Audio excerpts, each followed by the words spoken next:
Bienvenidos a esta sesión del Seminario Identidad, Cultura y Sociedad, una oportunidad para imaginar nuevos mundos desde la UDIR. En esta ocasión estamos muy contentos de contar con la presencia de Sandra Luz López Barroso y Carla Bucans en esta sesión que se une a las actividades que realiza la universidad para conmemorar el Día Internacional de la Mujer.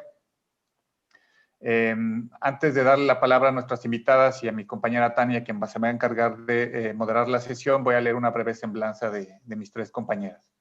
Sandra Luz López Barroso es egresada cum laude del Centro de Capacitación Cinematográfica. Su tesis Artemio se estrenó en el Sheffield Doc Fest en 2017, donde obtuvo el premio New Talent Award. También fue reconocida con el premio José Rovirosa de la UNAM al mejor documental estudiantil, y se presentó además en festivales como Hot Docs en Canadá, el Festival Nuevo Cine Latinoamericano de La Habana, Cuba, y True Falls en Estados Unidos. Su ópera prima documental El Compromiso de las Sombras participó en la residencia para la creación documental Walden en 2017, impartida por Marta Andreu, y fue producida con fondos de Tribeca Film Institute, Ambulante, W.K. Kellogg Foundation y Documentary Fund del Festival de Sundance. Actualmente trabaja en el desarrollo de otros proyectos documentales. Carla Bucans ha colaborado en el Departamento de Producción de Óperas Cinematográficas Internacionales como Man on Fire de Tony Scott, Múnich de Steven Spielberg, The Argentine de Steven Soderbergh, y nacionales como Mi vida adentro de Lucía Gajá, La vida después de David Pablos, La revolución de los Alcatraces de Luciana Kaplan, Estrellas solitarias de Fernando Urdapilleta y Tiempo suspendido de Natalia Bronstein.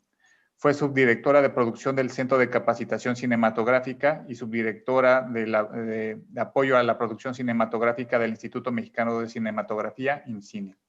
Tiene amplia experiencia trabajando y asesorando proyectos de ópera prima, así como segundas películas.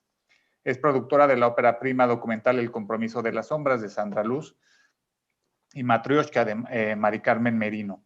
También desarrolla otros proyectos documentales y de ficción. Mientras que mi compañera Tania Ruiz Ojeda, quien va a moderar esta sesión, es investigadora de la UDIR, está asociada a la línea de investigación Patrimonio y Archivo. Ella es doctora en Historia por el Instituto de Investigaciones Históricas de la Universidad Michoacana de San Nicolás de Hidalgo, institución en la que también estudió la maestría. Realizó una estancia postdoctoral en el Instituto de Investigaciones Estéticas de la UNAM y otra en el posgrado de Historia del Arte también de la UNAM. Con el apoyo del CONACYT ha realizado estudios y estancias de investigación sobre cine e imagen en Ciudad de México, Barcelona y Ámsterdam. Y como profesora ha impartido cursos en el posgrado de Historia del Arte y la maestría en Cine Documental en el Centro Universitario de Estudios Cinematográficos de la UNAM. Muchas gracias por estar con nosotros. Tania, te cedo el micrófono. Muchas gracias, Mario. Siempre un gusto. Y bueno, hoy en particular, que es una fecha de lucha, es una fecha de levantar la voz y es una fecha también de escuchar y escuchar las diferentes voces que tienen tanto que decir sobre el papel de las mujeres, sobre el rezago que viven muchas mujeres en el mundo, no solo en México, y sobre todo la búsqueda por detener y parar todos los tipos de violencia que afectan a las mujeres. Es un gusto tener tanto a Carla como a Sandra Luz, dos mujeres jóvenes, dos mujeres que tienen una carrera muy impresionante para su edad, de gran trayectoria, y que además se han encontrado con una serie de vicisitudes alrededor del cine siendo mujeres, ¿no? No pareciera que, bueno, después del gran boom que ha tenido el cine en México, sería sumamente sencillo, ¿no? Para cualquier persona acercarse a este medio y trabajar en este medio y desde este medio. Y bueno, la plática que vamos a tener hoy precisamente con ellas gira en torno a cómo es el cine, el medio del cine, la creación fílmica, siendo mujer en este país en particular, aunque ellas tienen experiencia y su trabajo se ha desarrollado también en otros países, pero en particular, bueno, queremos centrarnos en este país. Les doy la bienvenida. Y bueno, Carla es productora y ella me decía que habían platicado con Sandra Luz acerca de esta charla y vamos a ser respetuosas en este sentido porque finalmente ya son las invitadas y tienen mucho que decirnos. Y yo comenzaría preguntándoles, ¿cómo se encuentran ustedes dos provenientes de estados muy diferentes, provenientes de disciplinas similares, pero también de instituciones académicas muy distintas? ¿Cómo se encuentran y cómo llegan a la realización de esta película que está por estrenarse en FICUNAM, que es El Compromiso de las Sombras? Pero todo ese trabajo que implica no solo sobre el cine, sino también sobre la reflexión del papel que desarrollamos dentro de los diferentes medios en los que nos desenvolvemos y los muros, ¿no?, con los que podemos llegar a encontrarnos. Entonces, bueno, bienvenidas y les cedo la palabra. Muchas gracias. ¿Va Sandra o voy? Por favor, Carla. Por favor, ya que yo produje. Entonces, continúo. Yo tengo una licenciatura en Ciencias de la Comunicación. En realidad, del cine fue una cosa que, no que fuera accidental, pero, digamos, nunca pensé estar en este lugar, no estaba en mis planes. Entonces, pues hice como muchas cosas, no nada más en producción, trabajé también en el departamento de arte, en fin. Y en un momento de mi vida terminé trabajando en el CCC, en el Centro de Capacitación Cinematográfica. Fui subdirectora de producción 6 años de esa escuela. Sandra, la generación, digamos, con la que me tocó entrar fue prácticamente la generación de Sandra, porque tenían 1 año más o menos de haber entrado, o 2 de haber entrado a la carrera. Y pues vaya, nos llevábamos bien. Yo no que fuera maestra necesariamente, pero claro, yo era una figura de control y entonces pues, a mí me tenían que presentar las carpetas de sus proyectos y yo tenía que autorizarles cosas, en fin. Sandra siempre fue una buena y disciplinada alumna, entonces esa relación iba muy bien por ahí. Y creo que cuando Sandra empezó a hacer su tesis, ahí hubo como un acercamiento porque Sandra llegó con un proyecto de tesis que no tenía nada que ver con Artemio, que fue lo que finalmente filmó. Sí, la zona, sí un poco, Sandra tiene muchos años, y ella ya lo contará, haciendo proyectos en la Costa Chica de Guerrero y Oaxaca. Y a la par de que estaba con Artemio su tesis, alguna vez se acercaron ella y Mari Carmen Merino, que es la otra productora del Compromiso de las Sombras, me pidieron asesoría porque iban a aplicar justo creo que a Ambulante, y querían que les revisara el presupuesto y así, pero bueno, entonces yo no podía involucrarme más allá de eso. Y en 2018 terminé mi estancia en el CCC, y la primera llamada de trabajo que me llegó fue Sandra Luz diciendo, o sea, ¿quieres platicar?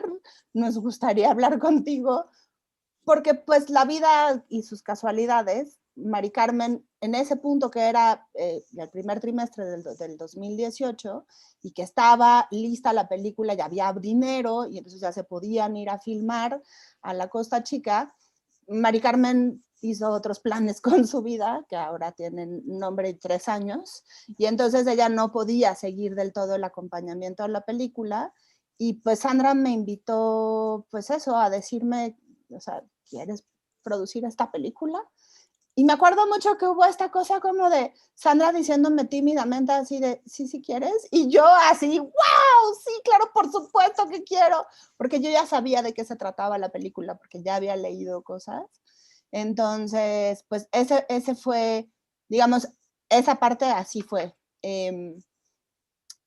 Había otra cosa que en ese momento creo que yo no del todo la tenía digerida y la sigo pensando todavía, y es que sin querer empezó una cosa que permanecerá en adelante y fue decidir trabajar con equipos de mujeres, ¿no? Yo hay esta cosa de mi pasado de la que me arrepiento muchísimo, de alguna vez haber dicho, no me acuerdo en qué circunstancia ya o no me quiero acordar porque qué pena, pero sí me acuerdo haber dicho claramente alguna vez no quiero trabajar con equipos de puras mujeres, porque claro, nos condicionan a creer una serie de cosas y de que si somos muchas mujeres juntas, en fin, ya no les digo porque ya se saben todos esos estereotipos que se generan.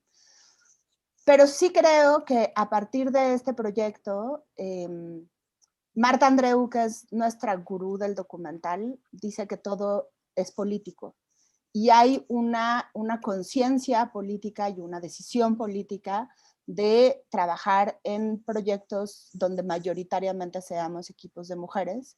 Y por siempre le estaré eternamente agradecida a Sandra Luz por haberme hecho esta invitación, porque no solo abrió una cosa en mi vida profesional, sino abrió una línea de pensamiento que hoy me tiene en otra posición por completo distinta para poder decir, me arrepiento de haber dicho alguna vez que no quería trabajar con puras mujeres. Pero ahora vas tú, Sandra. Si dije algo mal, ¿me corriges de una vez? No, qué bonito escuchar esto.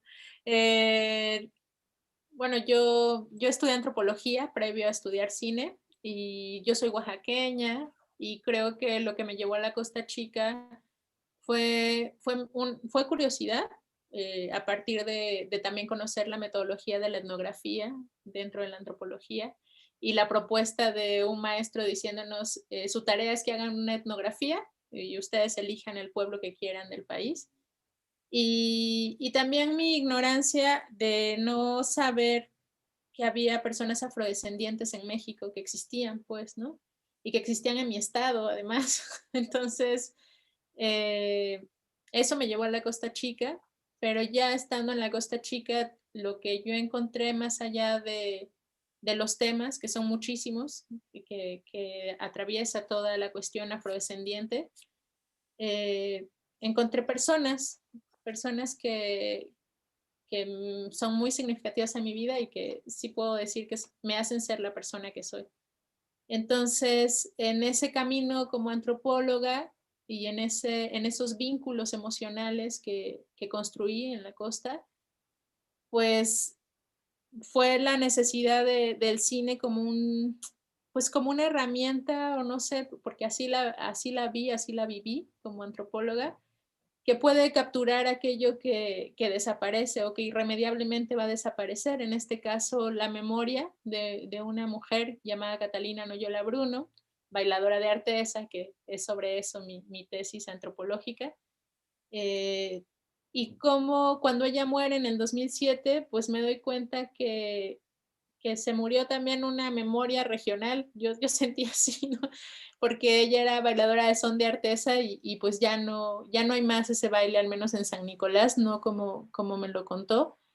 Y yo adquiero una responsabilidad que no es que nadie me haya dicho, sino como es ahora sí que un compromiso, al tener como pues esta escucha que tuve con ella los últimos 2 años de su vida, con este deseo de escucharla, de capturarla a través del video, a través de imágenes.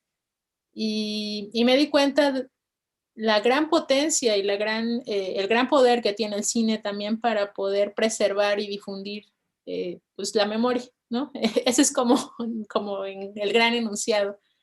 Y ya cuando llego a la Costa Chica como cineasta, pues me encuentro a la nieta de Doña Cata, que es Coco, la mamá de Artemio. Y cuando muere Doña Cata en el 2007 es cuando conozco a Lisbeth, que es la protagonista del Compromiso de las Sombras. Entonces yo insisto y siento, y así ha sido para mí, el proceso creativo, es que Doña Cata me regaló estas historias, ¿no? Que Doña Cata es la gran raíz de todo esto, de este universo cinematográfico que hago o que me interesa, y que la Costa Chica siempre va a ser una especie de eterno retorno para mí, como, pues sí, así es, ¿no? Entonces uno tiene que asumir las cosas como son.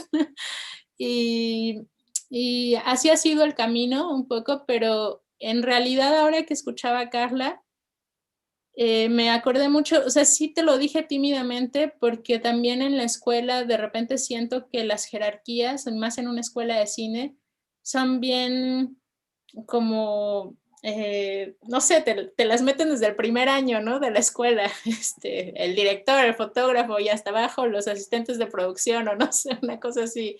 Y tienes que contestar sí, señor, aunque sea señora, no importa, sí, señora, todo. Entonces,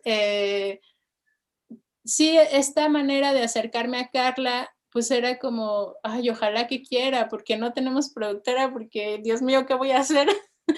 Además es mi ópera prima, El Compromiso de las Sombras, y es la primera película que hago fuera de la escuela, ya pues a nivel profesional, si se puede llamar, sí, de esa manera. Y creo que me pasó algo muy parecido con la editora de la película, con Lucrecia Gutiérrez. Cuando yo le propuse, Lucrecia fue mi maestra, Lucrecia fue mi sinodal, y bueno, ahora tengo la fortuna de que sea mi amiga también, que hayamos trabajado juntas, pero sí creo que me pasa lo mismo, ¿no? Como, híjole, no, yo soy la alumna, como creo que también está atravesado por el ser mujer culturalmente, pues, ¿no? Como, ay, ¿cómo me va a decir que sí la gran editora del cine documental mexicano? ¿Cómo me va a decir que sí la gran productora, no? O sea, es como, no. Y creo que eso ha sido el mayor aprendizaje de este proceso, como justo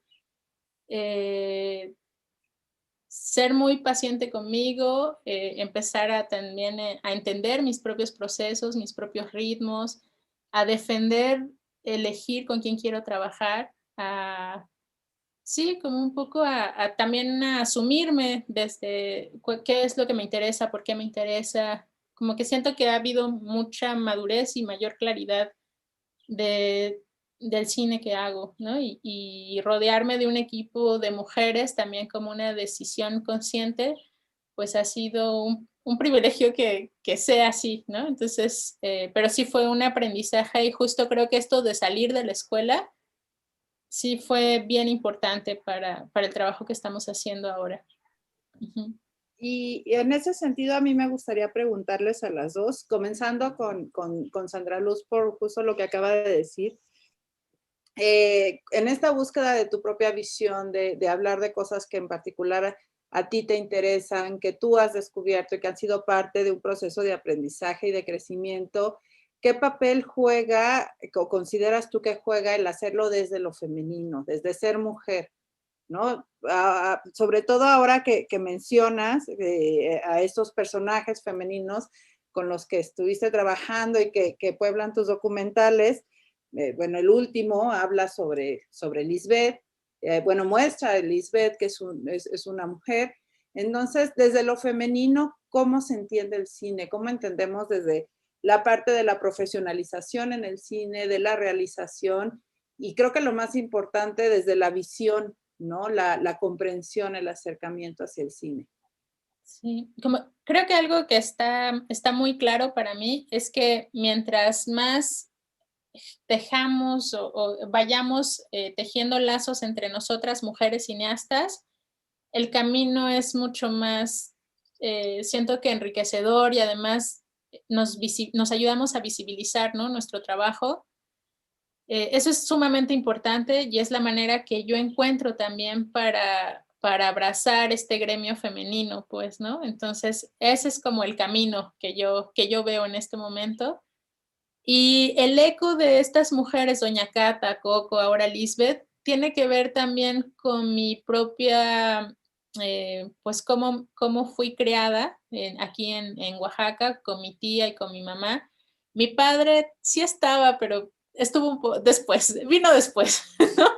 Pero mi mamá y mi tía siempre, no sé, pues ellas me formaron. Entonces, este eco de mujeres costeñas, autónomas, independientes, pues también es un poco, no sé, me acuerdo ahora de doña Cata y es también, pues, quebrar, ¿no? Las reglas sociales, morales de una comunidad en los años 50, en los años 60.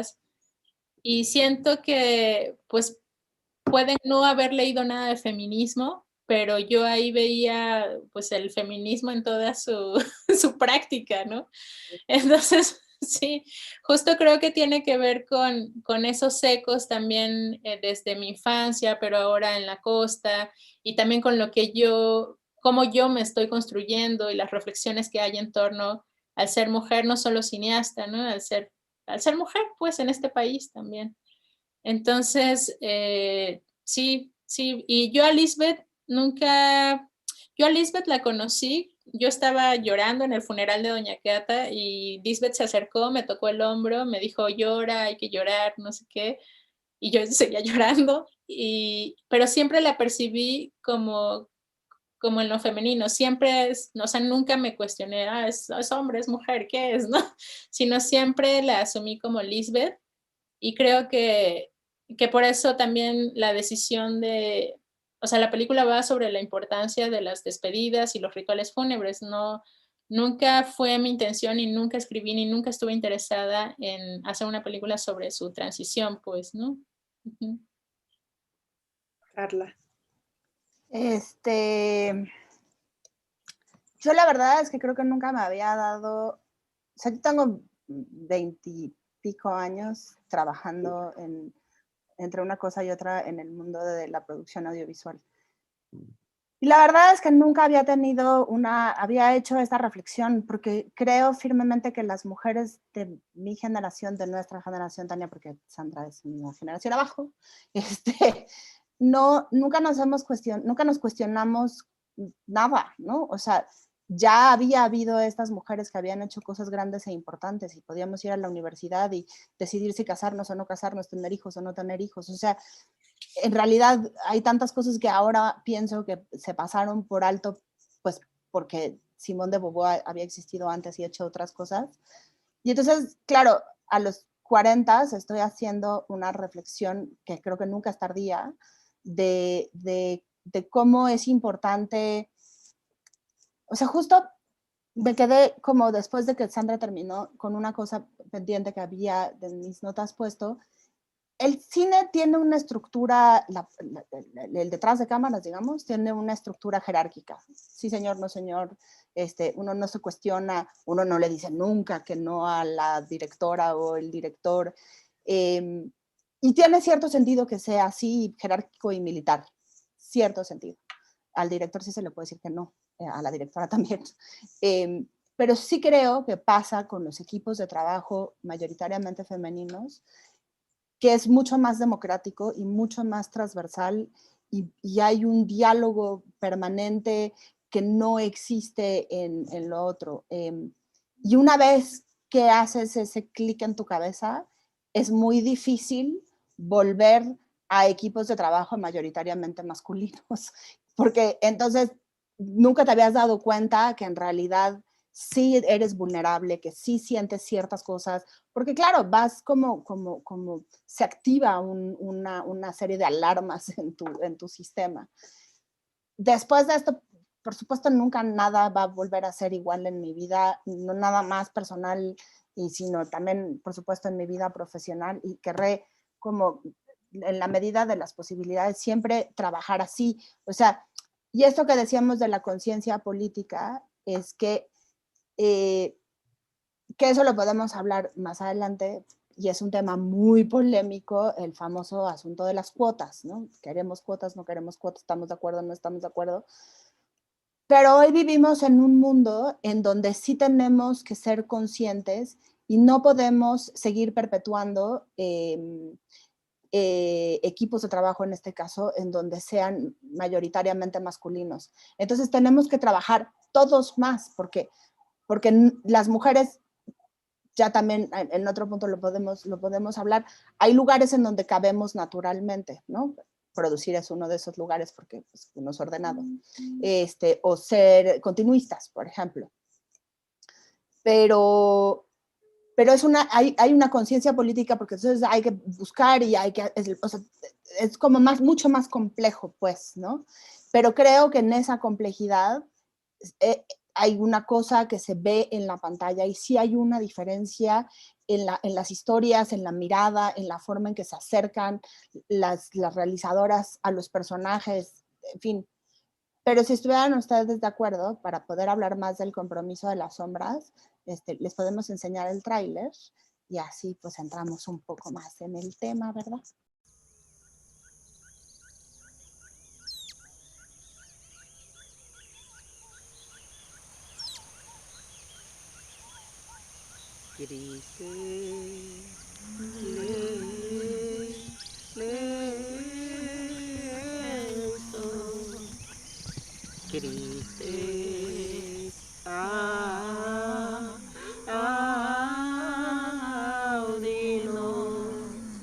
Cristexia,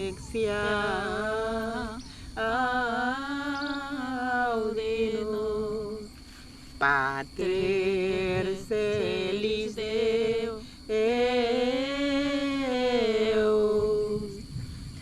Santa María, Santa de Genitrix, Santa Virgen,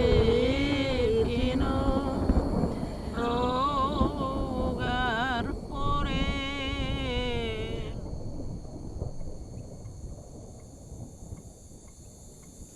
Los espíritus viven en el mundo y hay espíritus que se manifiestan.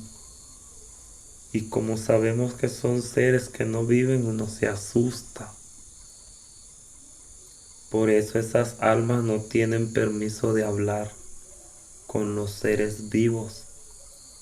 Dios le da el permiso que se manifiesten en un sueño, en una visión. Algo que a ti no te vaya a dar un shock, una crisis de nervios. Y esas almas solamente se pueden manifestar en sueños o visiones.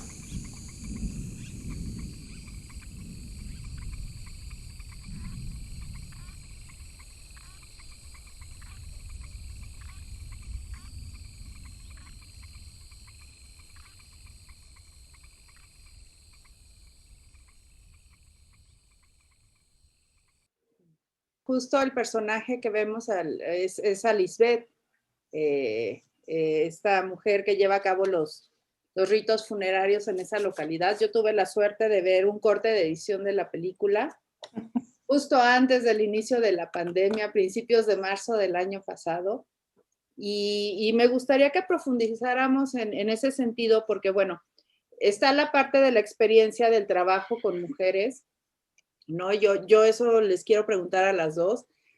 Si bien habían trabajado en crews mayoritariamente masculinos, más allá de la transversalidad y de la capacidad de tener diálogos en torno, ¿qué es lo que se puede encontrar? O si realmente es algo que se esté transformando y esté cambiando. La pregunta tal vez sería si cada vez hay más mujeres cineastas. Si revisamos la historia del cine en México, podemos encontrar desde las hermanas Elders, a Mimi Derba, ¿no? En el nuevo cine mexicano hay un gran despliegue de mujeres, María Novaro, Mari Carmen de Lara, Marisa Sistas, Lucy Cortés, y actualmente hay directoras mujeres brillantes, ¿no? Está Sandra Luz, está Isa López, Tatiana Hueso, Lucia Gaja, entre otras, no sé, Elisa Miller, y parece que volvemos a tener muchos nombres de mujeres a cargo de proyectos que no solo son estéticamente hablando y hablando de la calidad del film como obra de arte, sino también que son mujeres que han conseguido labrar un nombre y que podemos encontrar no solo en los festivales de cine, sino realmente llegando a carteleras. Entonces, en ese sentido, me gustaría saber cómo ha sido ese trabajo entre mujeres.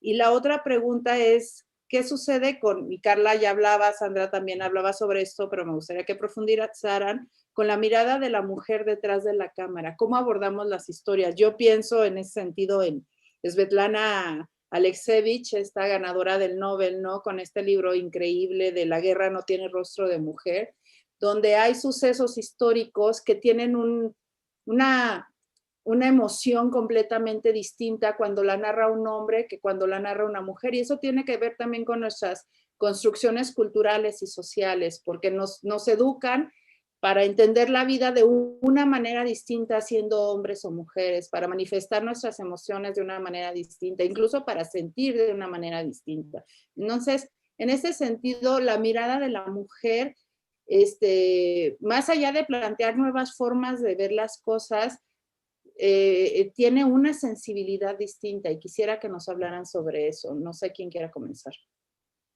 Sí. Tú vas, Sandra.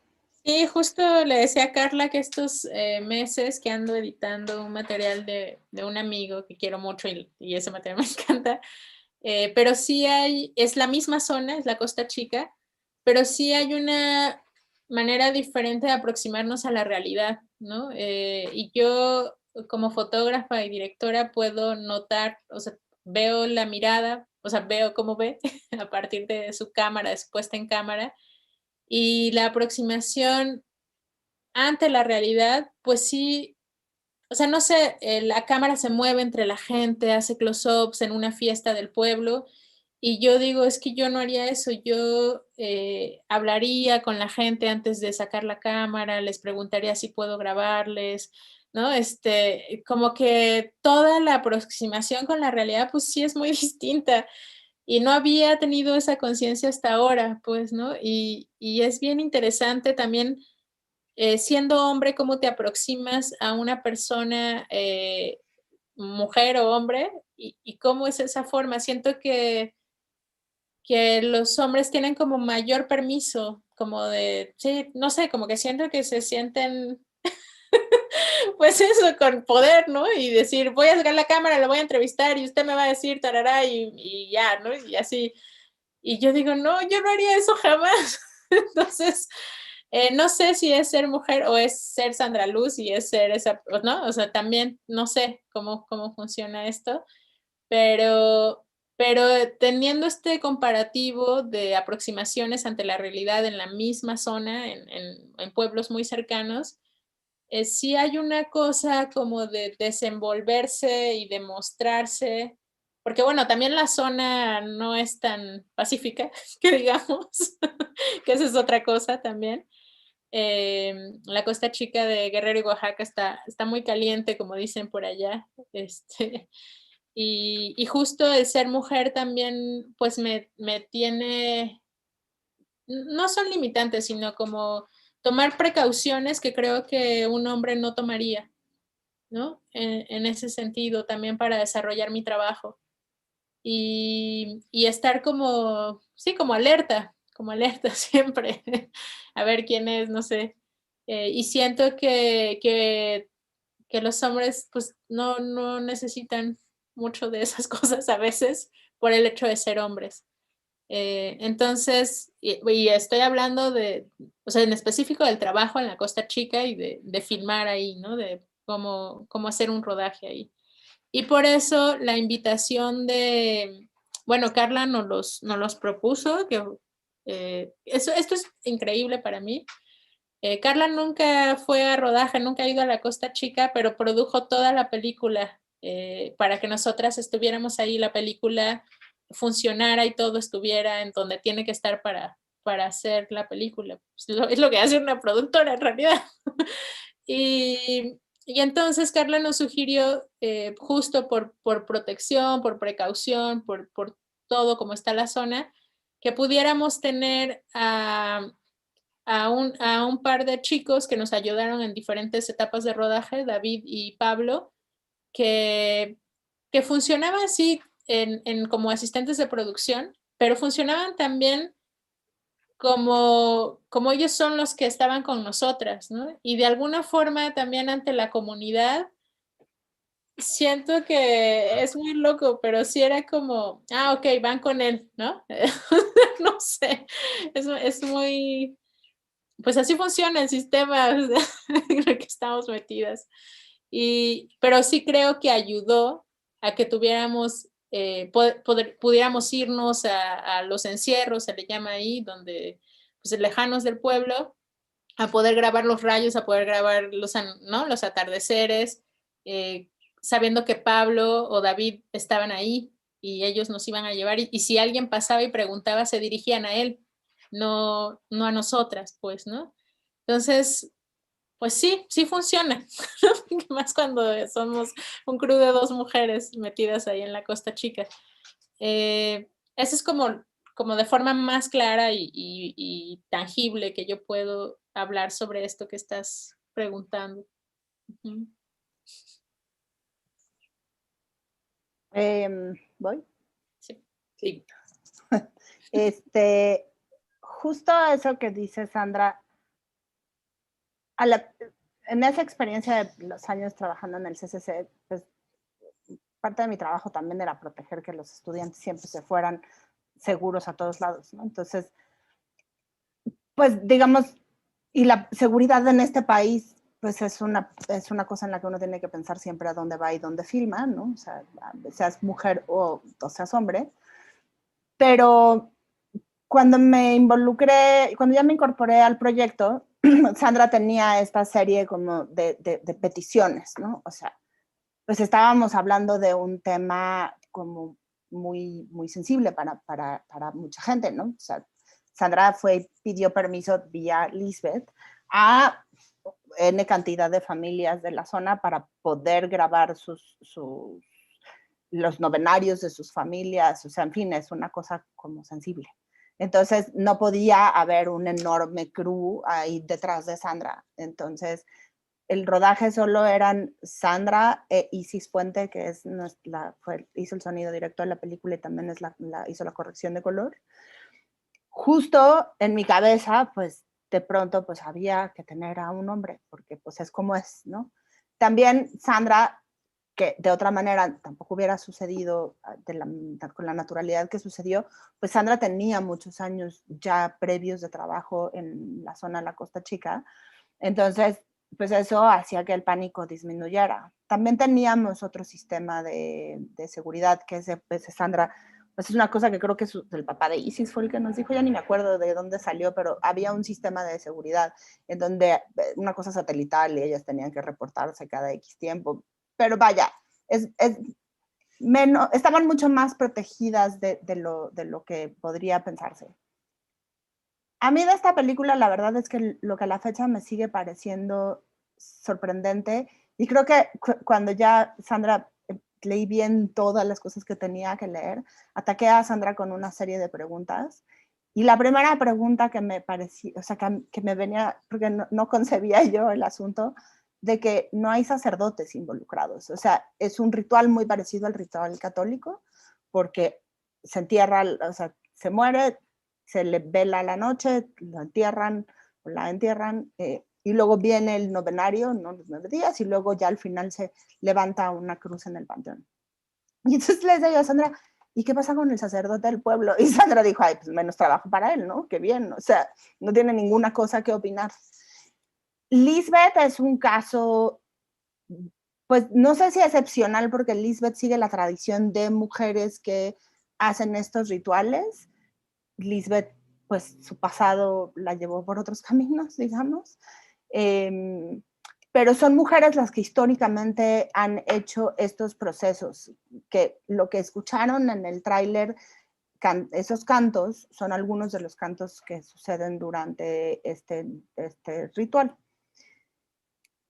Entonces me parecía como, pues eso, muy sorprendente que fueran mujeres las que se encargan, porque se encargan de todo, o sea, desde limpian el cuerpo, lo preparan, el cuerpo se vela, no en una caja, se vela el cuerpo presente en la sala de una casa, y luego, bueno, ya se guarda en un ataúd y se va y se entierra. Y luego, bueno, pues era el elefante en la habitación de que Lisbeth es trans. Ahí hubo una cosa que nos pasó mucho hacia el final, ya cuando ya la película estaba terminada y que estábamos empezando a buscar festivales y demás, bueno, así como todo lo que hay que escribir para la promoción de la película, pasamos por muchos tipos de sinopsis, y en algunos de ellos, muchos, no existía esta cosa de Lisbeth, una mujer transexual de la Costa Chica, porque no queríamos hacerlo. Hicimos un póster, divino póster, pero ese póster luego ya decidimos que no era el póster de la película, porque había esta cosa como de sentir, lo hacemos obvio, no lo hacemos obvio, lo llamamos o no lo llamamos. Creo que, pues, Lisbeth es Lisbeth, amén de cuál haya sido su vida pasada. Lisbeth es esta mujer que sí, si la nombramos de esa manera, pues sí, es una mujer trans. Me sigue siendo como muy sorprendente, pues, eso, que un trabajo que podría considerarse muy masculino lo hagan mujeres. También deberá tener que ver, como en Michoacán se ha pasado mucho, pues que hay una enorme cantidad, o sea, hay una enorme migración. Entonces, pues claro, los hombres están mayoritariamente en Estados Unidos trabajando y se quedan más las mujeres en el pueblo. Pero creo que a partir de esta película, pues no nos vamos a quedar ahí, porque esa que es otra cosa que también Sandra lo mencionó antes, pues las comunidades afros en este país están terriblemente abandonadas, terriblemente invisibilizadas. Yo soy la primera en reconocer mi enorme ignorancia de justo decir, ¿que no estaban todas las comunidades afros en Veracruz? ¿No? O sea, yo tenía ni idea que había comunidades afros en esa parte del país, por ejemplo. Y sí tienen una cultura, por supuesto, mestiza y por supuesto, o sea, hay como un poco de todo por todos lados, pero sí creo que que las mujeres juegan un papel muy importante. Entonces, digo, qué suerte de que Sandra tiene todos estos años de trabajo en esa zona, porque ella ya tiene un camino andado que a lo mejor hubiera sido mucho más difícil andar. Y pues tenemos otros proyectos que evidentemente continúan con el honrar y retratar a mujeres en esa zona. Pero en el otro sentido de si hay una diferencia en la mirada cuando es una mujer la que está atrás de la cámara, cuando es una mujer la que se aproxima a los personajes, por supuesto que sí, rotundo y en mayúsculas. Sí hay una diferencia. Sí, el acercamiento a los personajes, el cuidado a esos personajes. Por eso decía esto de la debate entre vamos a enseñar a Liz cómo es y la vamos a llamar trans o no la vamos a llamar trans, por una cuestión como justo de proteger, a lo mejor lo que nosotros no sé si nos corresponde a proteger o no, pero sí hay una diferencia, sí hay una enorme diferencia y sí creo que las películas hechas por mujeres se ve, se siente. No sé cómo hubiera sido para alguien aproximar la historia de El lugar más pequeño, por ejemplo, de Tatiana Hueso, que tiene que ver con la guerra civil en El Salvador. No sé si hubiera tenido esa sensibilidad, o sea, cómo hubiera sido si lo hubiera contado un hombre, ¿no? Tatiana nunca tuvo que poner enfrente de la cámara a nadie, ni enseñar cosas específicas para que tú en tu cabeza te imaginaras todo esto, y todo lo hizo a través del diseño sonoro, que es una mujer también quien hace el diseño sonoro de todas las películas de Tatiana Hueso, el Len Eskenazi.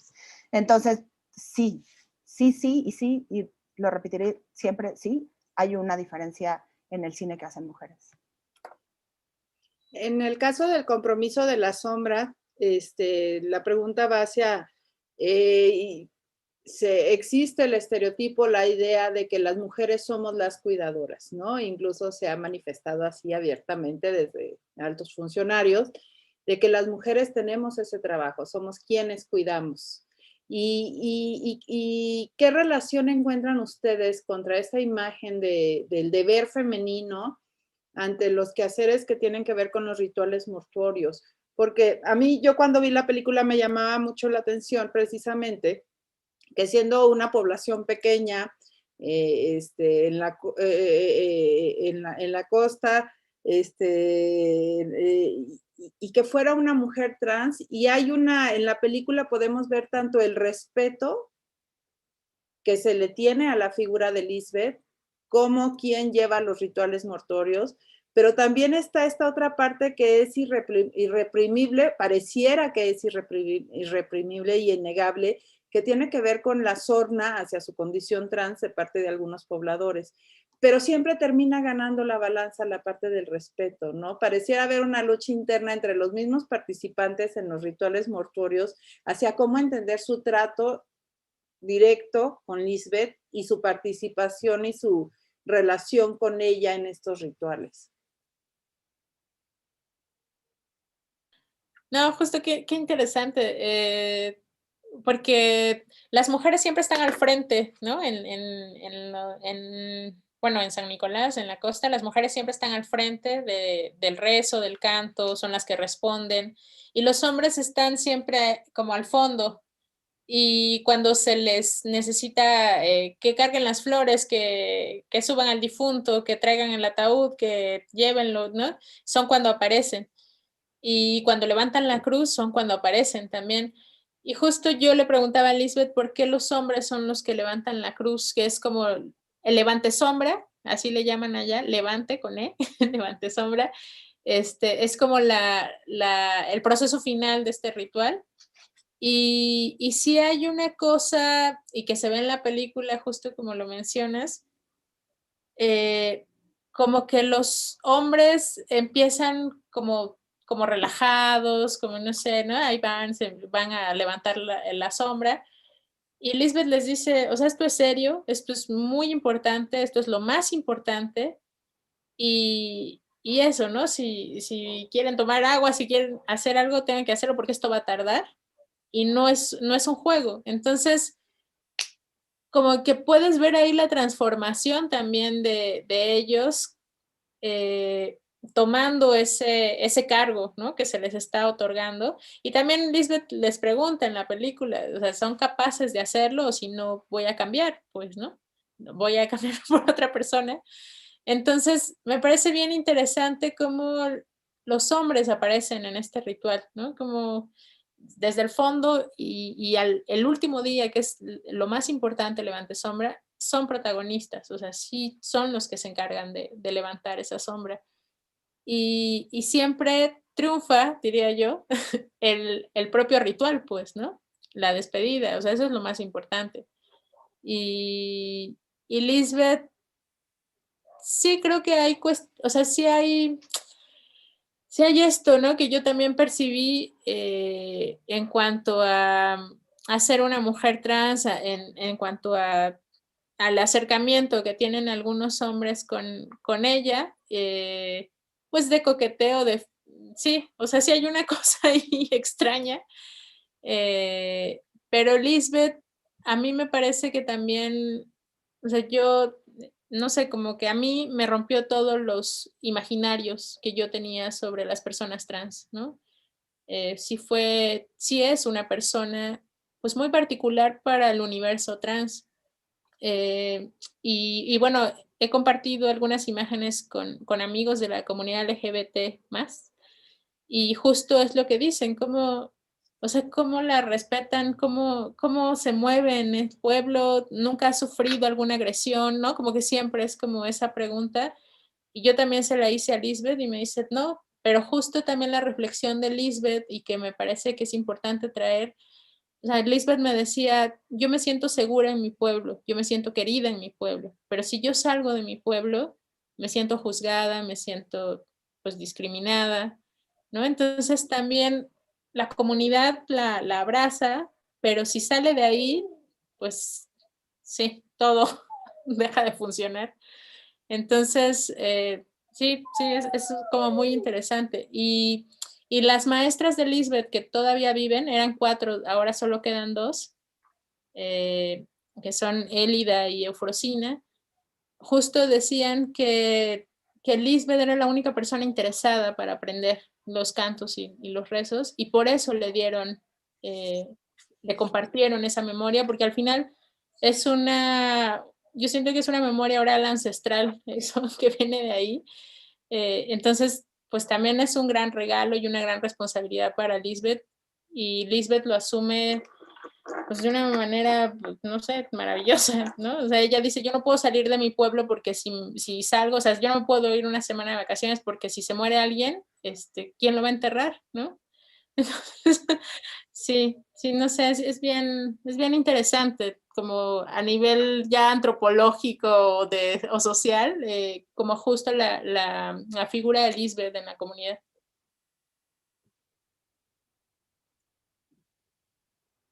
Carla, no sé si tengas algo más que decir al respecto y si no, bueno, continuamos.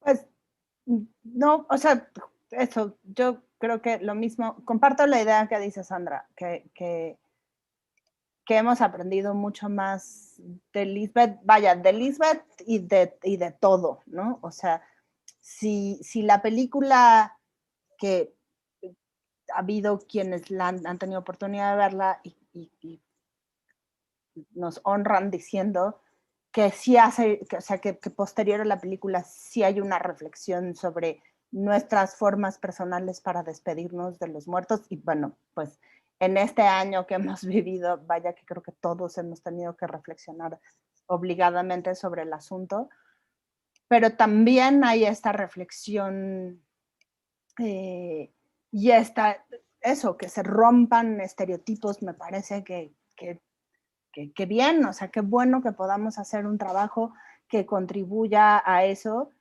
Y qué bueno también que podamos hacer esta y las películas que sigan honrando a estas mujeres que han hecho este trabajo porque sí, ¿no? O sea, estos personajes con las que ahora haremos nuestro siguiente trabajo, hay una de ellas es analfabeta. Y entonces cuando hay esta figura mítica en la Costa Chica que se llama María Petatán, que María Petatán fue como la primera gran maestra, ¿no? Que ha ido pasando a estas otras generaciones. Cuando hay una historia maravillosa que cuenta China, que cuando María la conoció, China tiene una voz espectacular. Y entonces se le acercó y le dijo, me encantaría que te fueras rezadora, creo que es como se dicen ahí, ¿no? Y entonces ella le dijo, sí, qué padre, cómo no, pero yo no sé leer, ¿no? O sea, ¿cómo me voy a aprender? Y entonces es impresionante cómo esta mujer se ha aprendido estos cantos, porque hay cosas, por ejemplo, que están en latín. Vaya, está a saber qué dicen, pero hay partes de los rezos que están en latín. Y estas mujeres no han tenido que luchar por sus derechos, y yo creo que probablemente ni siquiera se lo han preguntado si tienen espacio para salir y luchar y ponerse el pañuelo verde, ¿no? Pero lo que hacen es completa y absolutamente trascendental. Entonces, qué fortuna que el cine sea un mecanismo para poder honrar a estas mujeres. Ojalá, y yo siempre lo digo, qué suerte la mía de que me haya cruzado en el camino de Sandra Luz, y qué suerte la mía que Sandra Luz esté contenta con lo que hago. Yo estoy muy contenta con lo que ella hace también. Entonces, el cine, yo quiero seguir haciendo ese cine. Quiero seguir haciendo el cine que me mueva cosas, que me haga pensar en cosas, que me haga hacer mis propias reflexiones. Y vaya, si eso también sucede con la gente, con los espectadores, pues entonces creo que misión cumplida, ¿no? Hablamos sobre la mirada femenina, pero ahora quisiera preguntarles sobre otra cosa, que es los temas, ¿no? De repente hay esta concepción de que hay temas que son femeninos, ¿no? Entonces, de que las mujeres hablamos de embarazo, parto, lactancia, como si todas las mujeres quisiéramos ser madres o fuéramos madres, o que hablamos sobre, no sé, hay temas muy ligados a la imagen de la mujer como tal. Y yo les quiero preguntar eso, ¿no? ¿Existen los temas de mujeres y de hombres? ¿O ustedes cómo entienden el cine como una forma de contar historias, y si todas las historias son posibles, o habría que ponernos como en un carril o en otro, desde su perspectiva y desde su trabajo mismo, cómo ven la elección de los temas siendo mujeres, y la otra es pensar de nuevo que existe un público femenino y un público masculino, ¿no? Y entonces desde pequeños a los niños les ponemos películas de superhéroes y a las niñas de princesas, porque cada quien tiene que estar de acuerdo a su estereotipo.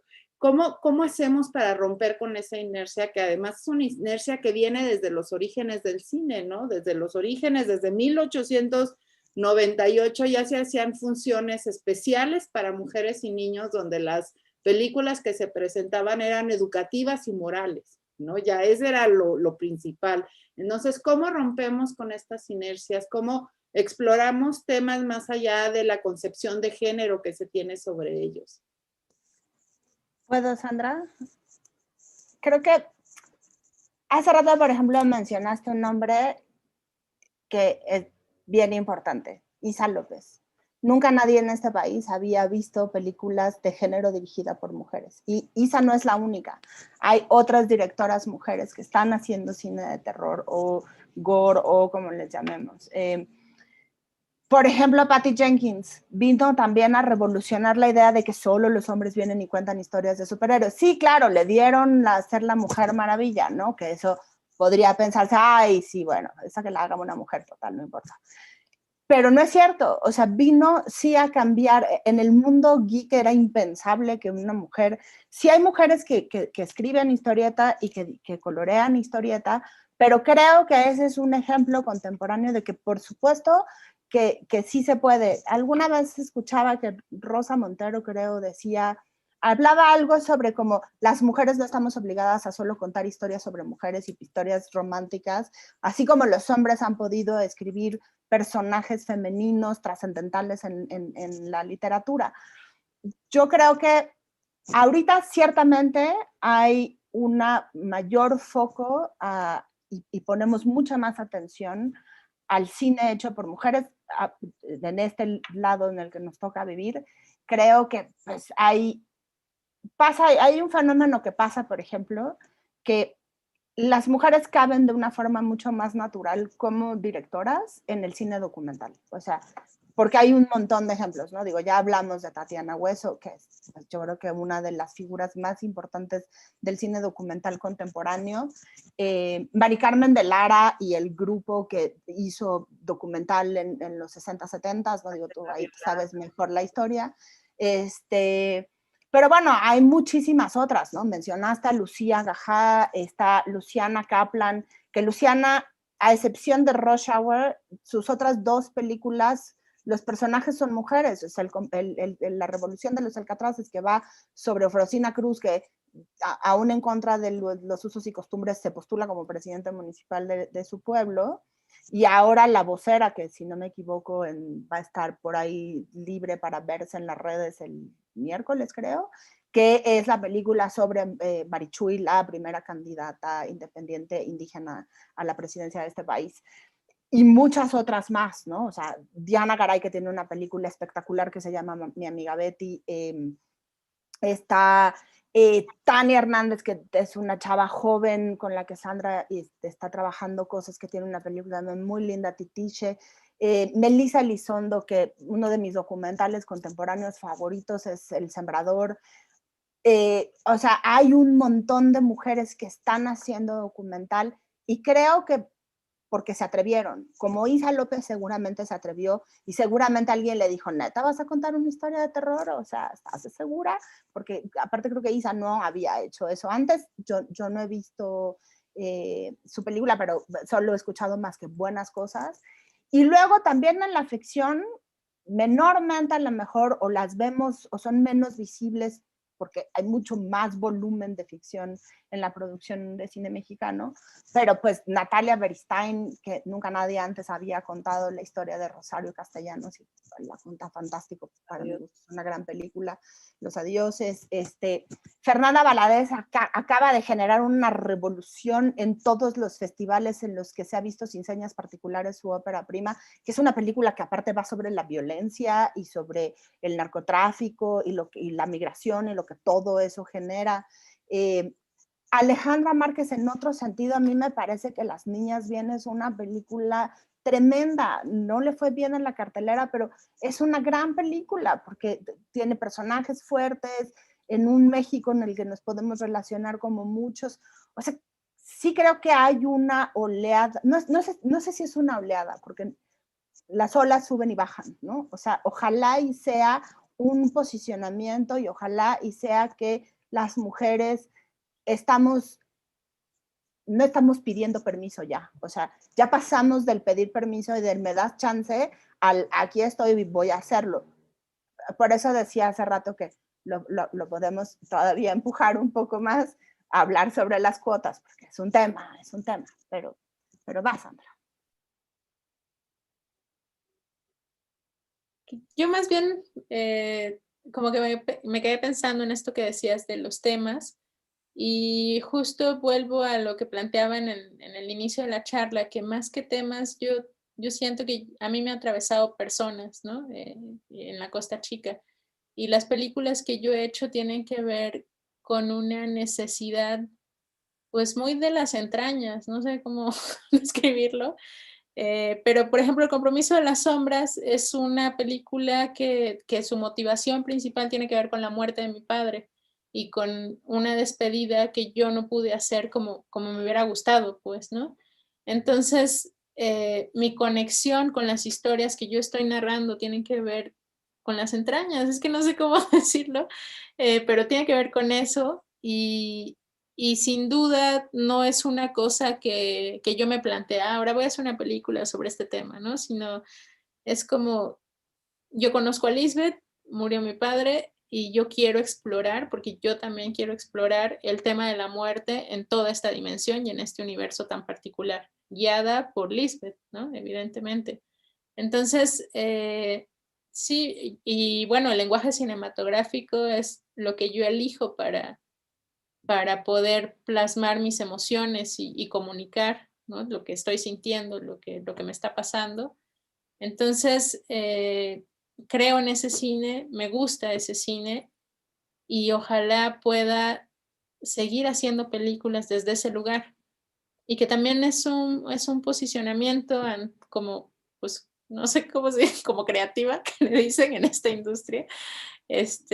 Pero sí, no es una cosa de, vamos a generar contenidos con estos temas, sino esto me atraviesa, esto me pasa y necesito decirlo. Y la forma en que yo necesito decirlo, puedo decirlo, es a través del cine, obviamente acompañada y abrazada de colaboradoras, colaboradores que podemos, ¿no? Realizar esto.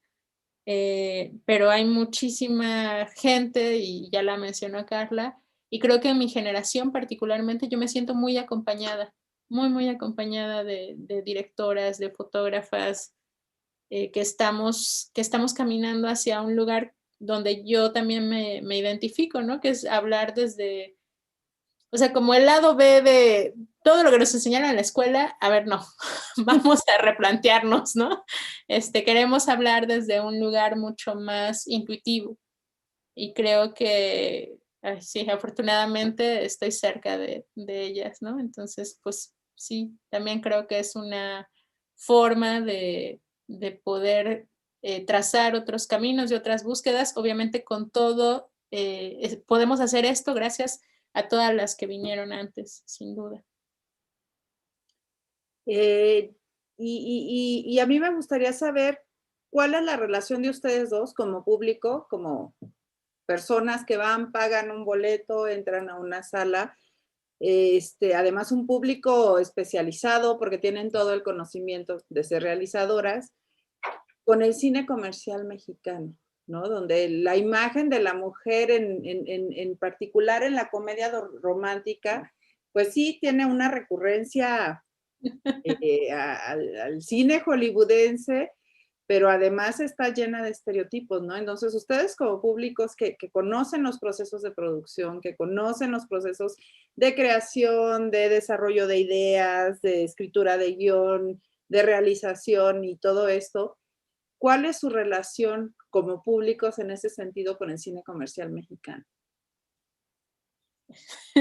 Yo la verdad que yo voy a todo, o sea, yo veo todo, no sé, creo que eso es algo que también lo aprendí en la escuela porque estudié la especialidad de cinefotografía, entonces nos hacían ver películas a veces, a mí no es que me encante como este cine, La Masacre en Texas y esas cosas, porque venía el fotógrafo, ¿no? De la película, entonces teníamos que ver sus películas. Y justo creo que la escuela me enseñó a poder mirar desde un lugar donde, ok, vamos a analizar la puesta en cámara, olvídate de todo lo demás, ¿no? Y porque puedo percibir desde otro lugar varias cosas, pero sí consumo de todo, entonces también poder cuestionar desde ahí, ¿por qué funciona? ¿Por qué a la gente le gusta? ¿Por qué se sigue perpetuando estos estereotipos, ¿no? Que es también, o sea, ¿en qué se beneficia el uno del otro? ¿Cómo funciona esto? Y también desde ahí tomar la postura, vuelvo otra vez, sí, o sea, yo podría trabajar en televisión, en comerciales, o sea, la oferta de trabajo, ¿no? Es amplia, pero también hay una cuestión de, pues, de ética profesional, que yo le llamo, y yo lo consumo, me lo cuestiono, lo reflexiono, pero también hago otras entregas, ¿no? La evolución de mi mirada creo que tiene que ver con, bueno, sé que existe todo esto y todo, pero el cine que yo hago es este, y de alguna manera también poder resistir y seguir caminando en ese sentido, poder hacer que estas ventanas chiquititas que tiene los proyectos documentales como los que hacemos, que son en festivales y que quizás no lleguen a la cartelera, probablemente no van a llegar a la cartelera, poder empezar es que también tiene que ver con construir nuevos públicos, ¿no? Creo que es por ahí también. Y lo puedo hacer pues desde mi comunidad, que es Oaxaca, que es mi familia, que son mis amigues, antropólogos, ¿no? Y poder ahí empezar pues a meter este tipo de cine y que ellos también se cuestionen lo que están consumiendo. Pero sí, no sé, al final somos una industria tan chiquita que sí habrá que, no sé, o sea, me gusta mucho charlarme con gente que esté haciendo cosas muy, muy diferentes. O sea, creo que también ahí está la riqueza de una nueva construcción de formas narrativas, ojalá, de cuestionárnoslas. Híjole, yo no soy tan benevolente, perdón. O sea, soy muy complicada para ir al cine.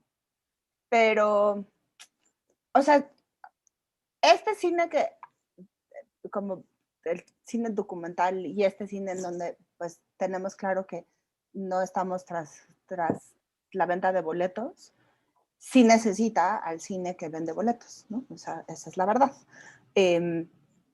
Justo nuestra industria es mucho más pequeña y pues tenemos a este enorme aparato de producción cinematográfica que es Hollywood encima de nosotros.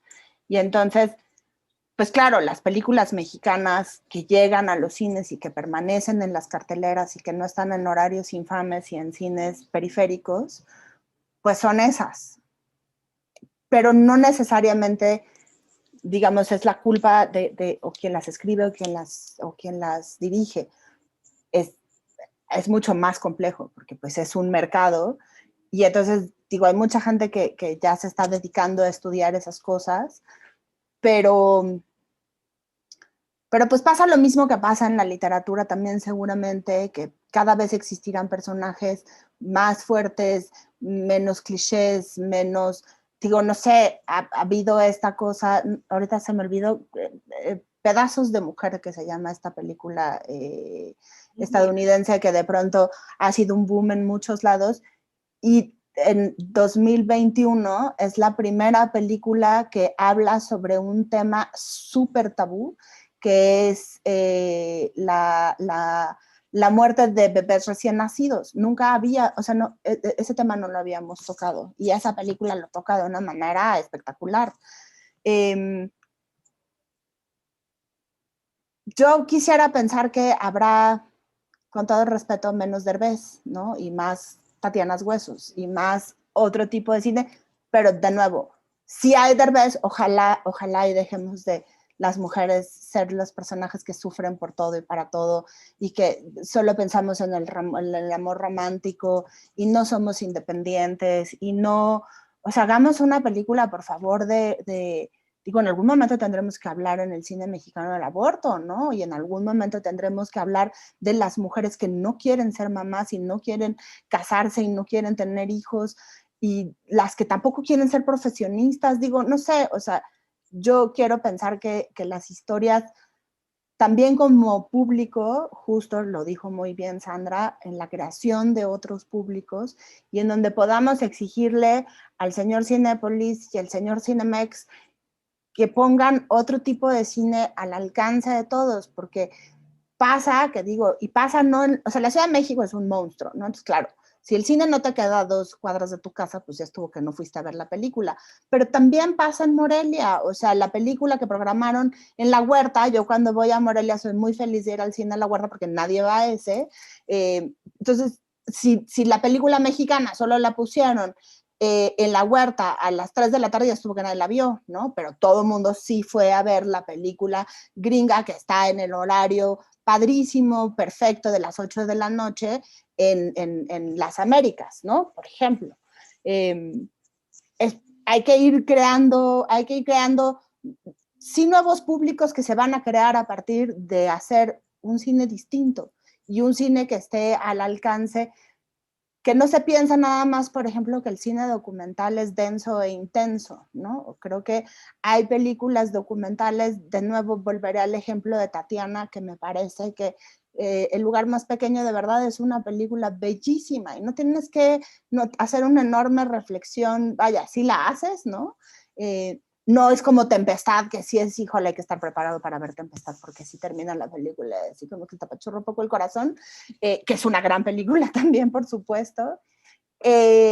La película que decía hace rato, El Sembrador de Melissa, de verdad esa película me llenó de tanta esperanza y como me pareció tan bonito que hubiera una historia como muy nuestra aparte, porque es una película que trata sobre un maestro en una zona rural in the middle of nowhere, en donde, pero es un tipo verdaderamente comprometido con su trabajo y como esos maestros, seguramente hay muchos, no es cierto que todos los maestros rurales solo se la pasan haciendo huelgas, ¿no? Por poner un ejemplo de estereotipos.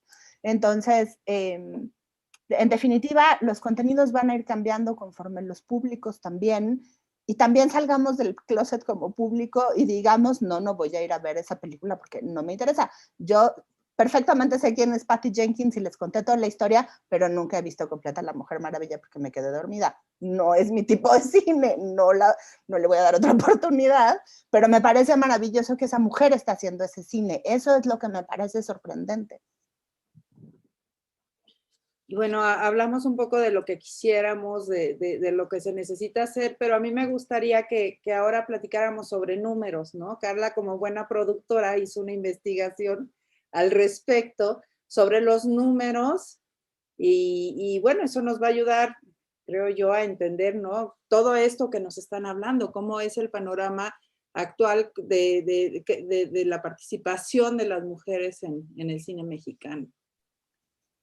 Sí, pues justo ese estudio en realidad no es mío, es un estudio que hizo Paulina Villegas, que es una abogada de entretenimiento, ahora productora, y para su tesis de maestría, que hizo una tesis en realidad más encaminada hacia la discriminación y el acoso en el espacio de trabajo, hizo un análisis. Cada año el IMCINE hace un recuento de las producciones cinematográficas. O sea, ojo que por otras cosas, hemos intentado localizar un número global de la producción audiovisual en México y no existe. No hay encuestas, no hay quien reporte nada. IMCINE, por ser una institución del gobierno, pues tiene que sí reportar lo que hace. Y entonces, cada año saca un catálogo que se llama el Catálogo Cinema México y que es de consulta gratuita, está en la página del IMCINE. Los años que Paulina analizó fueron del 2017 al 2019. El IMCINE reporta todas las películas que se hicieron con los fondos, en esos entonces, los fideicomisos, que el IMCINE manejaba, más todas las películas de producción mexicana que se acercaban al IMCINE para ser contabilizadas y para ser apoyadas en otros sentidos. En este periodo del 2017 al 2019, el IMCINE reportó una producción de 285 largometrajes por estrenar, estrenados, en fin, entre ficción y documental. Y entonces aquí es donde vienen los números y por qué nadie quiere nunca hablar de ese tema, porque qué miedo. El 80% de esas películas son dirigidas por hombres. Las mujeres, medianamente, de nuevo, entramos en el documental. Ahí sí podemos decir, ay, sí, sabemos más mujeres. No llegamos ni al 50%, evidentemente. Es como el 30 y tantos % de las 34% más o menos de mujeres que están no nada más en la dirección, ¿no? Sino en puestos principales, porque el estudio que Paulina hizo fue un recuento, así contabilizando, el catálogo tiene una ficha técnica de cada una de las películas, en donde mencionan guionista, cinefotógrafo, productor, editor y creo que diseño sonoro y sonido directo. Las mujeres, como ya lo vengo diciendo, pues cabemos muy bien en ciertos lugares, ¿no? Somos muy buenas vestuaristas, obviamente, somos muy buenas maquillistas, somos muy buenas contadoras, somos muy buenas productoras, guionistas, cada vez hay más mujeres guionistas y más mujeres sobresalientes en el universo del guión, pero continuistas, por ejemplo, también porque pues ponemos atención al detalle, pero por primera vez en la historia, yo tengo 20 y tantos años, ya había dicho, trabajando en esto, por primera vez en la historia existe un grupo de mujeres técnicas de iluminación y tramoya, las Amazonas Eléctricas. Eso no existía antes. Y no nada más son un grupo, sino ya son tantas que se pueden dividir en más de un grupo. Se produjo una serie, en la medida de lo que sabemos, que no es mucho, solo fue un crew mayoritariamente de mujeres, una serie para una de las plataformas de streaming.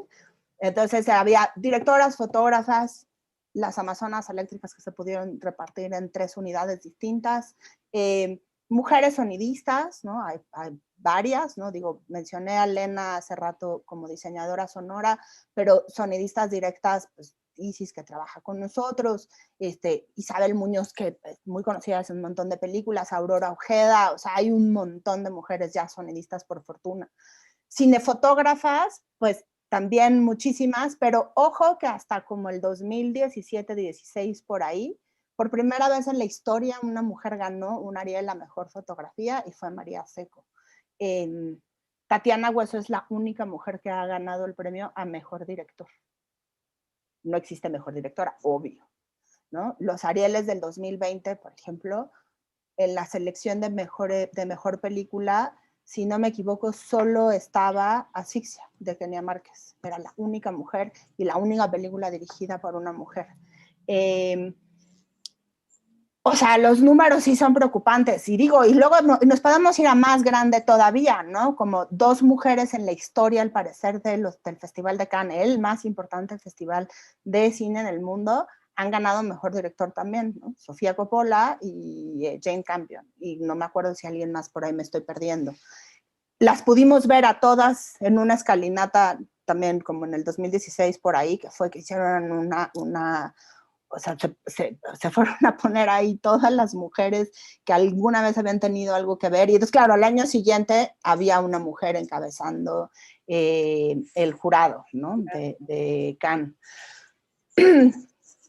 Creo que, y entonces es cuando uno también empieza a pensar y se tiene que hablar de las cuotas, ¿no? Que ese es donde nadie quiere hablar de cuotas, porque nadie quiere porque por supuesto nosotras somos las primeras que no estamos buscando que nos hagan el favor, ¿no? Sí han sido siglos de opresión y sí nos correspondería pues un poco, no nada más 1/8 del pastel, ¿no? O sea, quisiéramos la mitad del pastel.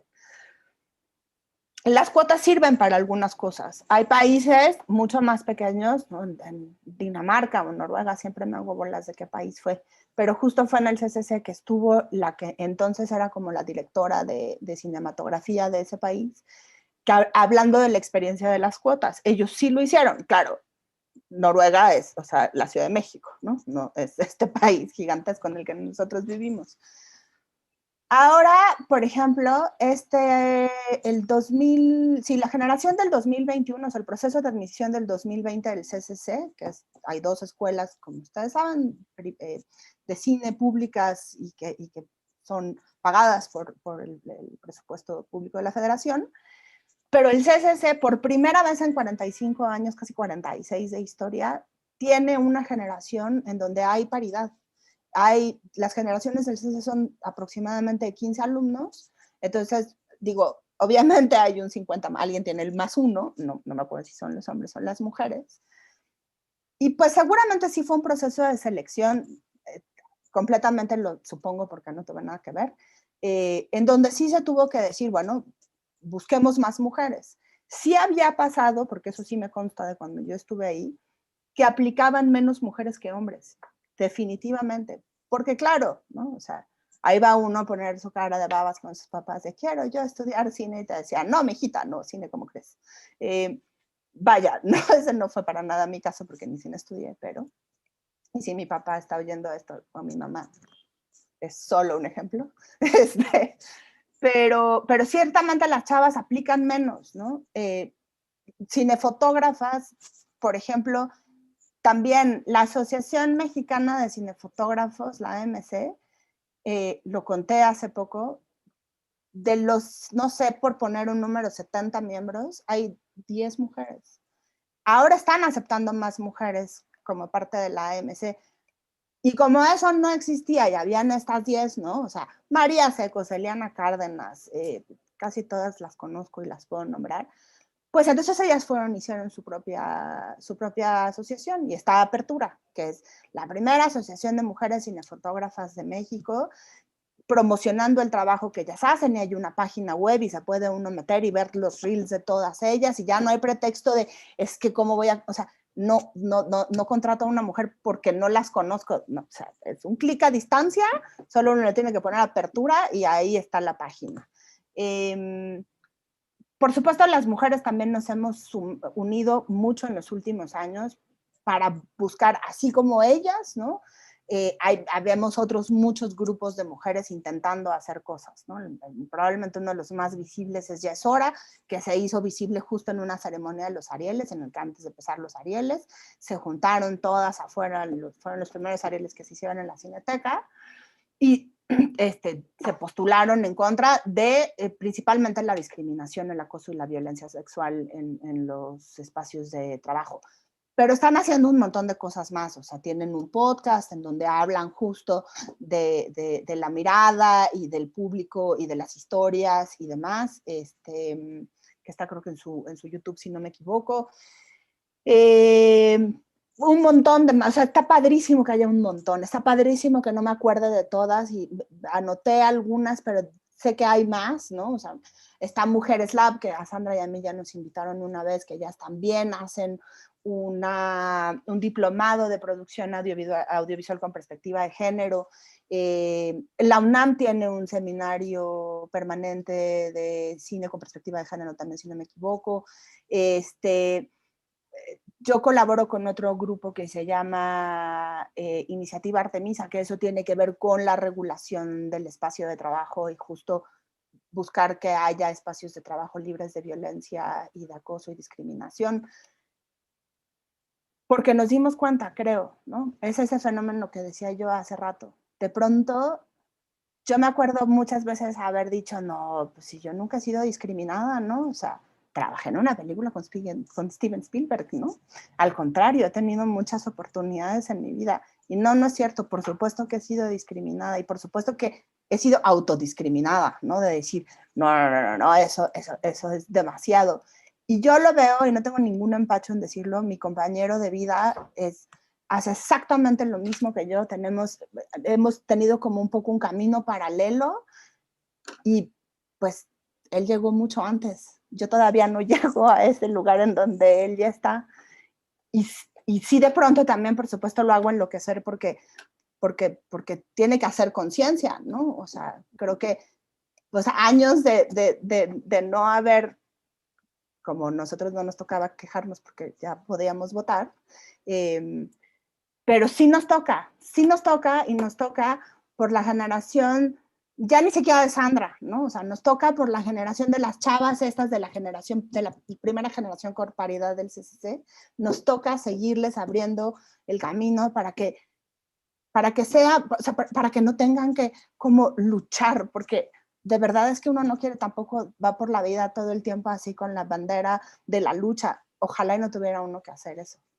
Entonces, por eso decir los números es importante. También es importante mencionar que el IMCINE, en los fondos varios que maneja, hay sistemas de puntuación y ganas puntos si son películas producidas y dirigidas por mujeres, por ejemplo. hay otros esfuerzos en otros lados, ¿no? El Festival de Cine de Morelia, que el año pasado hizo por primera vez una muestra de cine, de cine dirigido por mujeres indígenas, en fin, ¿no? Ahí vamos, paso a pasito, pero vamos fuerte, gritando y haciendo ruido, creo. Por eso los números son importantes. Ya me eché mi speech, Sandra, ya te toca.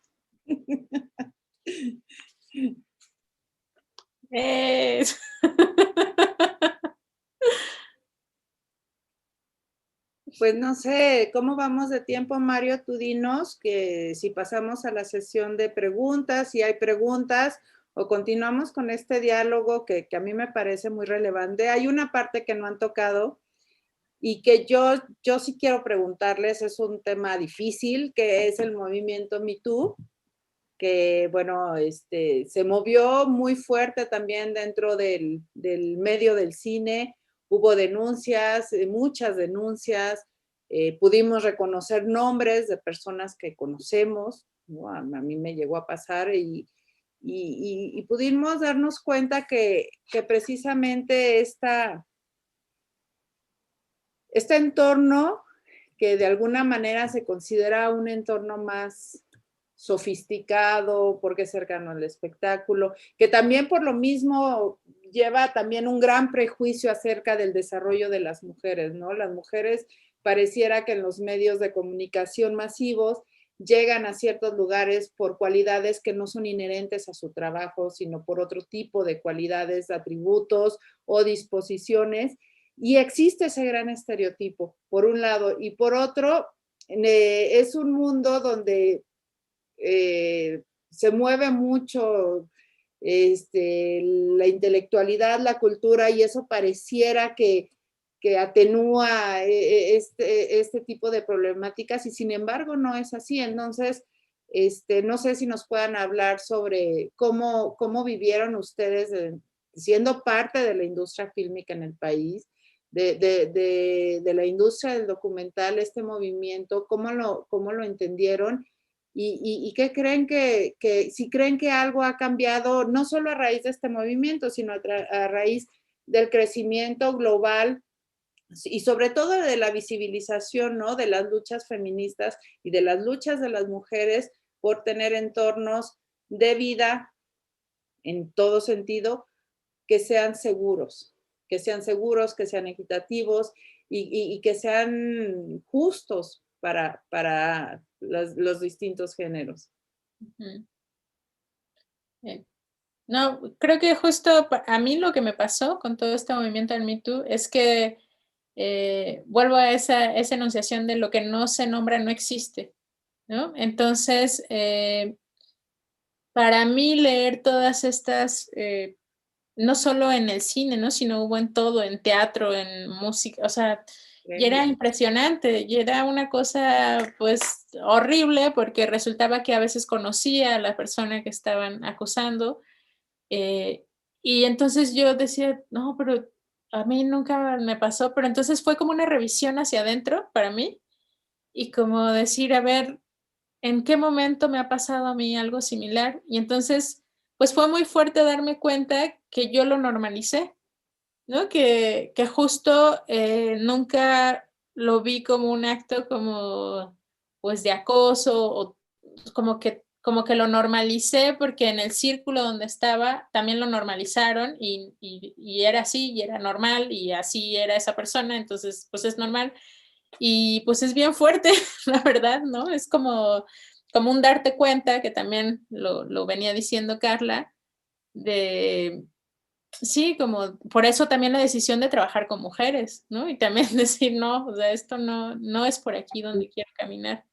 Entonces, sí, no sé, es muy fuerte, como darte cuenta que normalizas esas violencias, que es una cosa como que aprendiste o que te dijeron que era normal desde niña, que tiene que ver con el calladita te ves más bonita, con un montón de cosas, ¿no? Que, o sea, si algo no te gusta, no lo digas.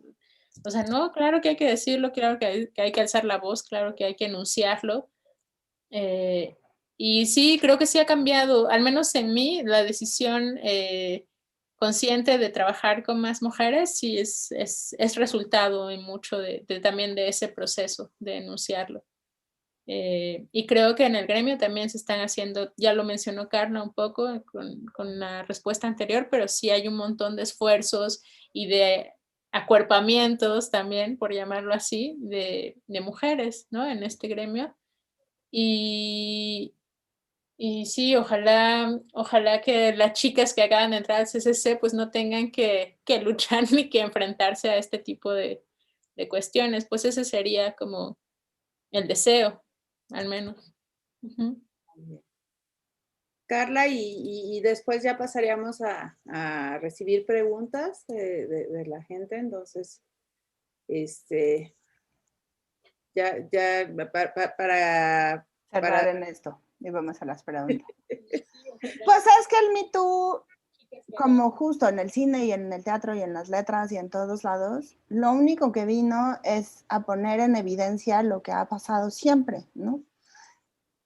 Esta polémica sobre si la denuncia debe o no tener un nombre y apellido, ¿no? O sea, ser anónima como sucedió con el Me Too, pues vaya, yo creo que ninguna mujer había ido, y ninguna mujer ha ido a hacer hasta el momento una denuncia pública contra Carlos Regadas, por ejemplo.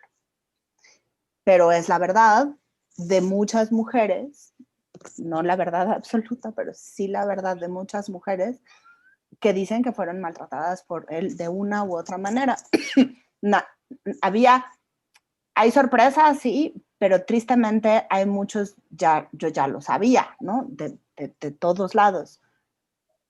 Si esto no es una cacería de brujas, por ahí estaba leyendo en alguna de las múltiples cosas que he leído hoy en el contexto del día, un cartón que decía algo así como no odiamos a los hombres, odiamos el machismo.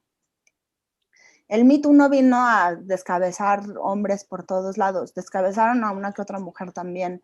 También hay mujeres productoras que son o directoras que han atropellado a otros, digamos, o maltratado a otros. No es exclusivo nada más de los hombres, pero mayoritariamente los hombres han sido quienes han acosado a las mujeres.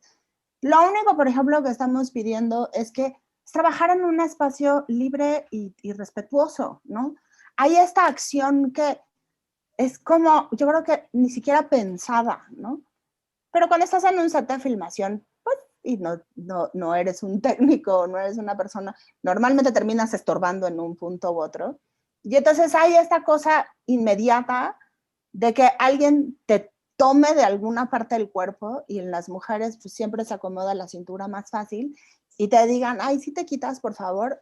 Esas cosas son las que se tienen que acabar. Las chavas y las mujeres no tenemos por qué tampoco estar pensando, porque sí tienes que pensar cómo te vas a ir vestido, más allá de si es cómodo o no es cómodo el pantalón que me quiero poner. Si quiero irme escotada porque yo me siento feliz y cómoda escotada, debería de poder ir a hacer eso en el espacio de trabajo. Es un espacio de trabajo, punto. La creación y el arte y la inspiración y todo eso no está peleado con un código de comportamiento, digamos, ¿no? Y sí puedo creer que mayoritariamente las mujeres tenemos más historias que contar que los hombres. De nuevo, también los hombres les pasa, ¿no? Pero les pasa más a las mujeres.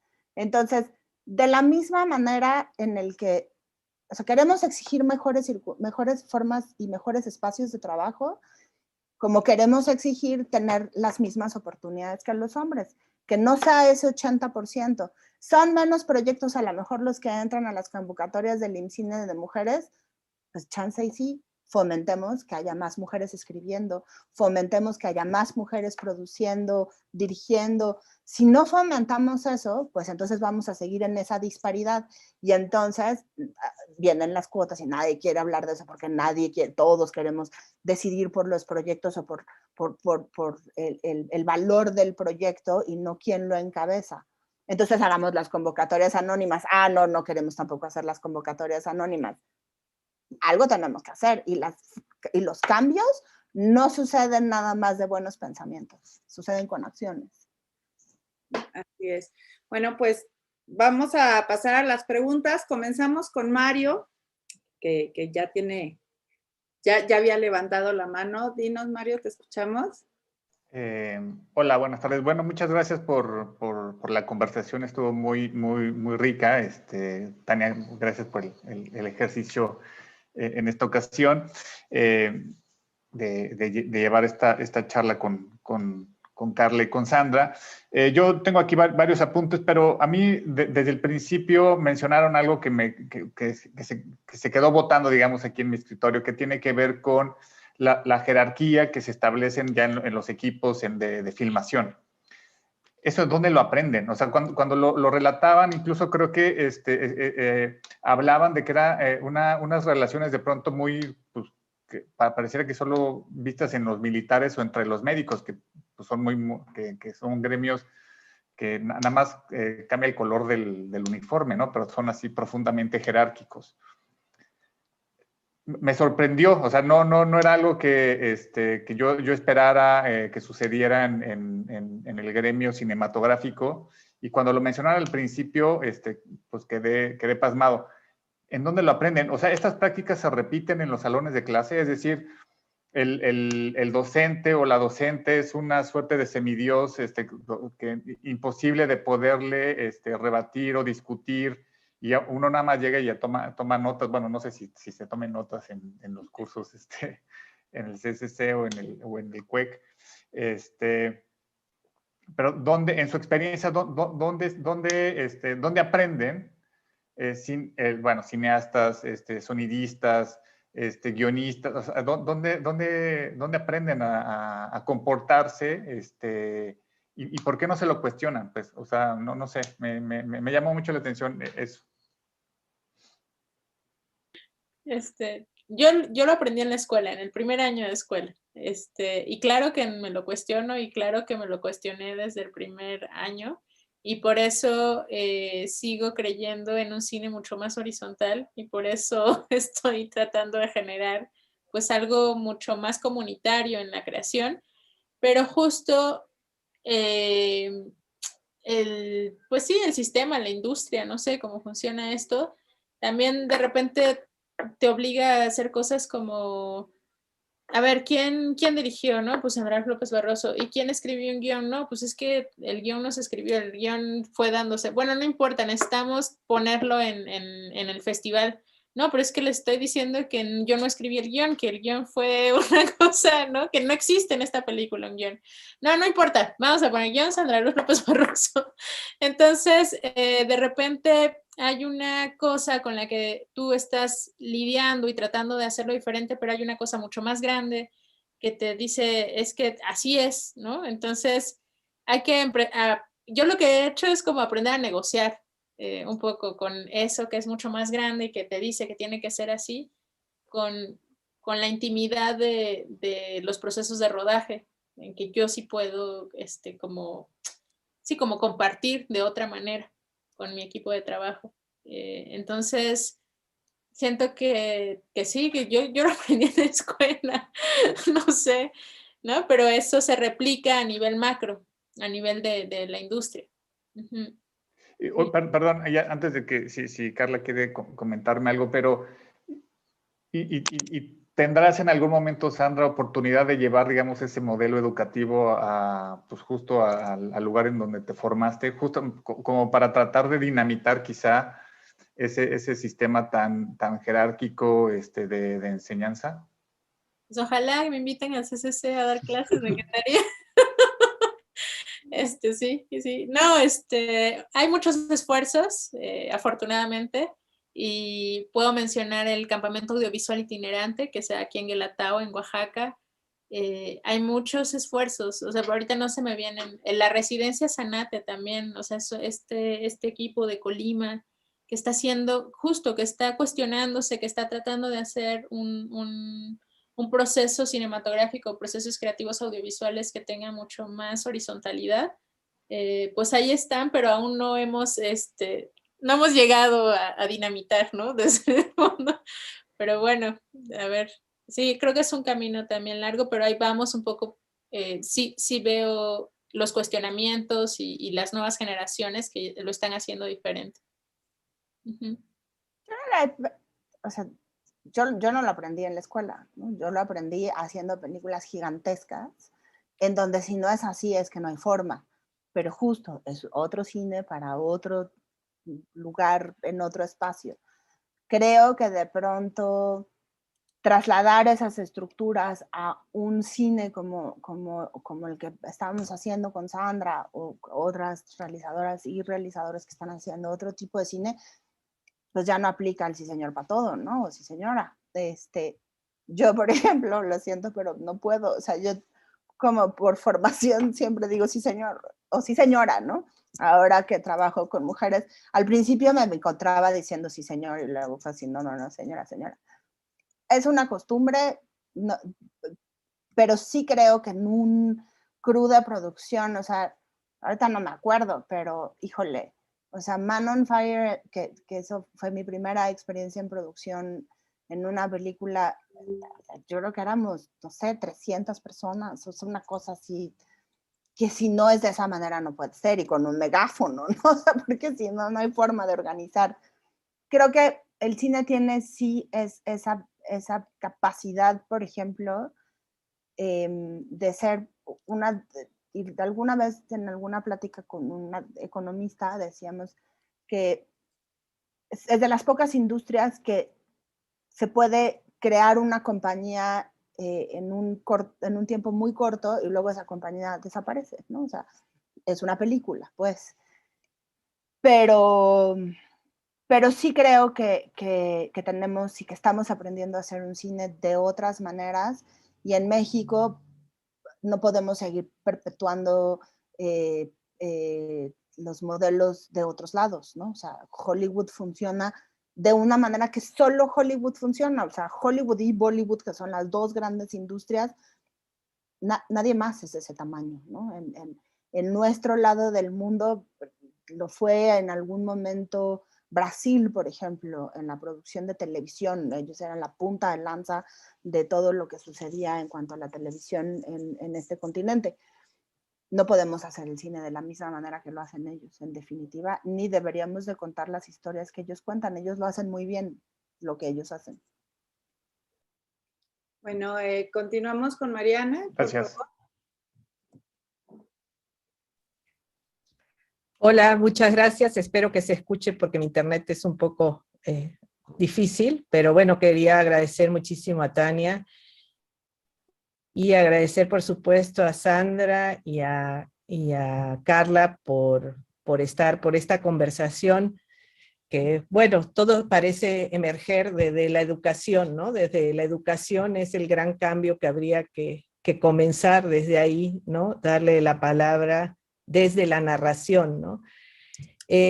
Yo un poco lo que me llamó la atención, voy a ir un poco hacia atrás a lo que hablaban ustedes, de el contar desde la perspectiva femenina. Yo trabajo mucho la tradición oral, pero la tradición oral desde las voces femeninas que se hacían desde la Edad Media, imagínense hasta dónde me remonto en los poemas y tradiciones.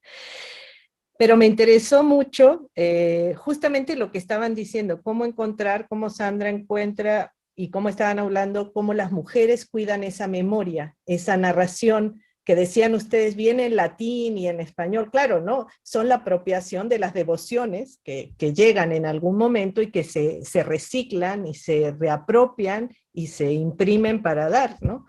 Que es un poco los textos que nosotros estudiamos desde la literatura, trabajamos esos textos que se reapropian, se tradicionalizan de una voz en otra, ¿no? Y bueno, la mirada de Sandra me interesaba muchísimo por dos cosas. Una personal, ¿no? Porque la pregunta que me surgía cuando leí una entrevista y ahora que lo mencionaba es, ¿por qué no se pudo despedir de su papá, ¿no? O sea, ¿por qué necesitaba esa otra despedida? Y un poco lo digo, ¿no? O sea, aquí lo conocen en el seminario porque no he visto la película, ¿no? Pero desde que dijiste eso, pues quiero ver también el documental, ¿no? Cuando yo llegué a México, el Día de Muertos para mí fue una forma de despedirme de mi papá y de mi abuelo, que son desaparecidos de Argentina, ¿no? Entonces fue buscar en otro lugar una forma de narrar, de despedirse, de narrarse, de contarse lo que uno hubiera querido que sucediera o la palabra que hubiera querido. Entonces mi pregunta iba por ahí, Sandra, no sé si se puede contar o es muy personal. Y con Carla quedaría esa, ¿no? También esa mirada que tú defiendes tanto de las mujeres, también me interesa mucho esa, cómo nos narramos. Gracias. Claro que se puede contar, ¿no? Hice una película de eso. Entonces, sí, pues tiene que ver más con una cosa de la concepción, o sea, la muerte en la ciudad es una cosa como de apilar, ¿no? Cuerpos, también como de normalizar, ya se murió uno, como números, como una cosa fría. La despedida con mi padre fue en un lugar que era el cuarto 1, tal muerto, en el cuarto 2, tal muerto, en el cuarto 3, tal muerto. Y no sé, como que era todo frío, era todo muy lejano. Y yo dije, es que esto no... bueno, mi familia paterna es de la Ciudad de México, mi familia materna es de Oaxaca, entonces también ahí hay toda un río que separa, no sé, una cosa, pues sí, muy diferente.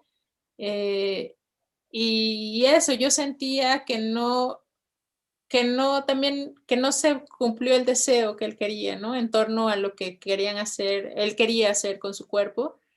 Y yo, por muchas cuestiones familiares, que no vamos a entrar en detalle ahí, pero me sentía anulada por toda una especie de patriarcado que había en la familia de mi padre, ¿no? Y mi voz no se escuchó la del hermano mayor, pero no la de la hija menor.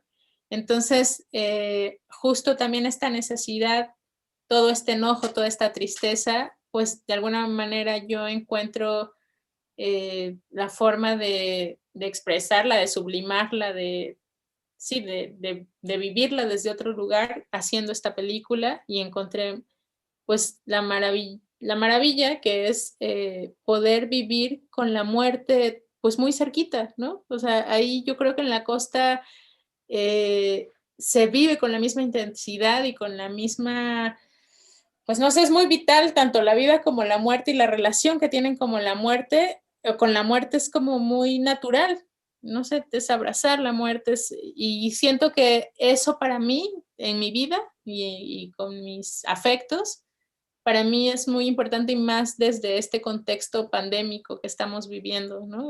Como también entender la muerte desde un lugar pues mucho más natural, sin tanta, pues no sé, drama, miedo, esas cosas que de repente desde las perspectivas o desde los contextos urbanizados pues son, no sé, feos. No me gustan, pues, ¿no? No los comparto tanto. Va por ahí en realidad.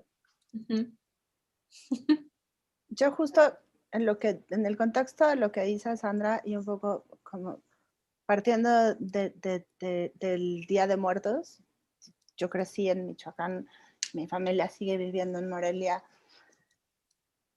Siempre Noche de Muertos me ha parecido una belleza, ¿no? Esta cosa de celebrar a los que ya no están y de que puedan volver en esa noche, sea como sea que se tenga que suceder. Pero la realidad es que nunca había hecho una reflexión seria sobre que me da pánico que se mueren mis papás, o que me da pánico porque nunca se ha muerto nadie, vaya, sí, mis abuelos, pero era niña, luego, en fin. Nunca he tenido como una experiencia tan de cerca. Y cuando Sandra volvió y empezamos a ver los cortes de edición, se me daba un poco de pánico porque pues iba a ver cosas que nunca había visto antes en la vida, aunque sea a través de una cámara. Ya verán pronto la película, pronto no podemos decir, pero pronto, creo que el 11, Ficunam anuncia la programación, entonces estaremos pendientes para que puedan ver la película. Pero sí me hizo reflexionar justo sobre eso, sobre esta naturalidad y el acercamiento a la muerte. Estoy completamente segura que esa reflexión hubiera sido completamente distinta si esta película lo hubiera dirigido un hombre. Estoy, pero absolutamente segura. Absolutamente admiro el trabajo que hace Sandra y por eso me siento tan privilegiada de trabajar con ella, pero sí creo que ahí es donde radican esas diferencias y esas sutilezas, y creo que pues hicimos una película en donde no tuvimos miedo de ver a la muerte de frente. Y qué bueno que eso pasó. Ojalá ya cuando vean la película nos pueden volver a invitar con mucho gusto y nos dicen si estábamos en lo correcto o no. Muchas gracias, muchas gracias. Bueno, tenemos una pregunta en el Facebook de Laura Márquez, que bueno, los felicita, dice que gracias por una charla tan enriquecedora y pregunta, Sandra, si podrías platicar un poco más sobre tu proceso de investigación en el proyecto. ¿Cómo te acercabas a las personas para que ellos pudieran relatarte sus vivencias? Pues Lisbeth funcionó como, no sé, como una especie de productora en set, al ser ella quien nos presentaba a nosotras. O sea, se moría alguien, íbamos con Lisbeth entraba con la familia, les decía lo que tenía que decirles y después les decía, bueno, vengo con ellas, están haciendo una película y ellas les va a explicar, ¿no? Entonces ya yo me sentaba con la familia y les decía que quería hacer una película, que lo que yo intentaba con esta película es poder retratar estos rituales que para mí son tan especiales y tan particulares. Les contaba también de que había perdido a mi papá y que el énfasis de esta película tenía que ver con lo bello que se despiden, ¿no? Con la belleza de las despedidas en la Costa Chica a partir de estos rituales fúnebres, o la belleza que yo encuentro, pues ahí, y querer retratarla. Entonces, pues ese era un poco, hubo familiares que nos dijeron, yo no quiero que graben el cuerpo, pero pueden grabar sonido, por ejemplo, ¿no? Pero la mayoría de las personas a las que, pues con las que nos tocó ese momento, compartir ese momento, fueron pues muy generosas, muy generosas, y la mayoría dijo adelante. Y también creo que hay un compromiso, hablando del compromiso de las sombras, hay un compromiso también de devolver el trabajo a la comunidad. Con Artemio lo hicimos, cuando se finalizó Artemio hicimos una gira en 10 comunidades de la Costa Chica de Guerrero y Oaxaca y proyectamos Artemio. Y es muy interesante también, bueno, Udir, ¿no? Habla sobre las representaciones. Es muy interesante cómo se perciben ellos desde la representación, ¿no? Y siendo yo extranjera de la comunidad, por no siendo la comunidad, y ahora con Lisbeth proyectamos un corte previo en la comunidad también. Entonces, creo que eso es una de las cosas que yo valoro y que me importa muchísimo, porque también es una forma, pues, no sé, yo lo que hago, pues tiene que ver mucho con, si ellos me dicen, es que esto no lo puedes enseñar, o sea, sí lo quitaría, pues, ¿no? Entonces, no sé, hay una cosa donde también intento hacer un cine más horizontal y creo que tiene que ver con lo que hablábamos, pues, ¿no? Que también haya una creación conjunta. Uh-huh. Bueno, terminaríamos con una pregunta de Emiliano y con esto cerraríamos el seminario. Emiliano, para... Sí, muchas gracias por la conversación a tres bandas. Aquí hay unos perros que están ladrando mucho, entonces no le voy a dar muchas vueltas a la pregunta. Tiene que ver con algo que en un momento de la conversación planteó Sandra Luz, que es con esta conciencia o especie de conciencia ética, ¿no? Que se va dando quizá en el transcurso mismo de la filmación o de la aproximación a las comunidades. Me gustaría que nos conversara un poquito más sobre ese asunto, ¿no? Y me quedé pensando en la película documental esta que está en Netflix actualmente, la de La Gente Topo, en donde queda muy claro cómo hay todo un ejercicio de producción que de alguna manera trata de captar o de contener algo que no se sabe que va a pasar, ¿no? Entrando a un entorno en particular. Obviamente esto seguramente cuando se interviene una comunidad es todavía más complejo. Entonces, bueno, muchas gracias y disfruté mucho la charla. Muchas gracias, Emiliano. Perdón. No, adelante. No, bueno, no, No, debo confesar que no he visto La Gente Topo, ya la voy a ver esta noche. Sí, bueno, Maite Alberdi también me vuela la cabeza.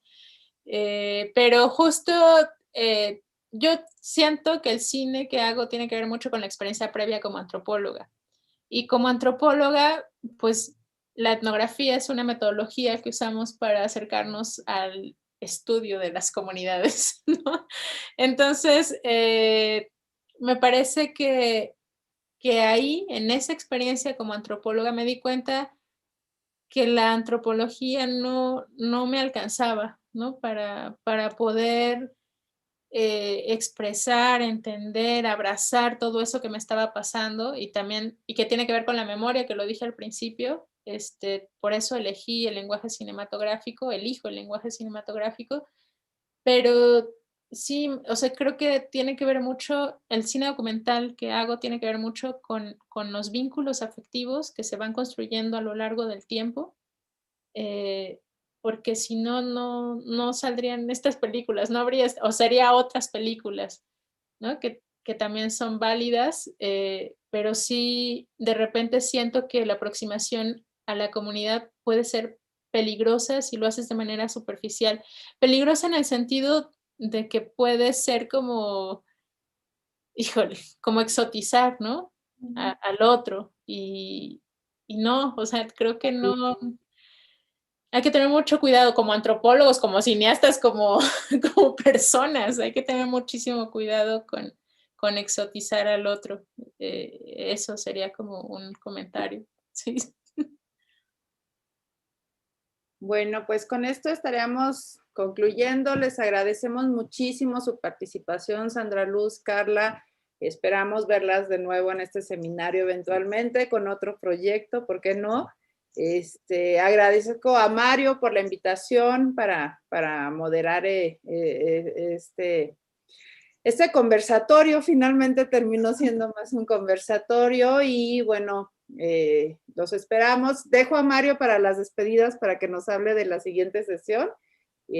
Agradezco también a las personas que se conectaron, que nos estuvieron viendo y que estuvieron preguntando. Muchas gracias y buenas noches. Mario. Bueno, pues me uno a los agradecimientos a Sandra, a Carla, a ti misma, Tania, a mis compañeras y compañeros de la UDIP por acompañarnos y a todas las personas que nos siguieron a través de la página de Facebook y de la transmisión en YouTube. Les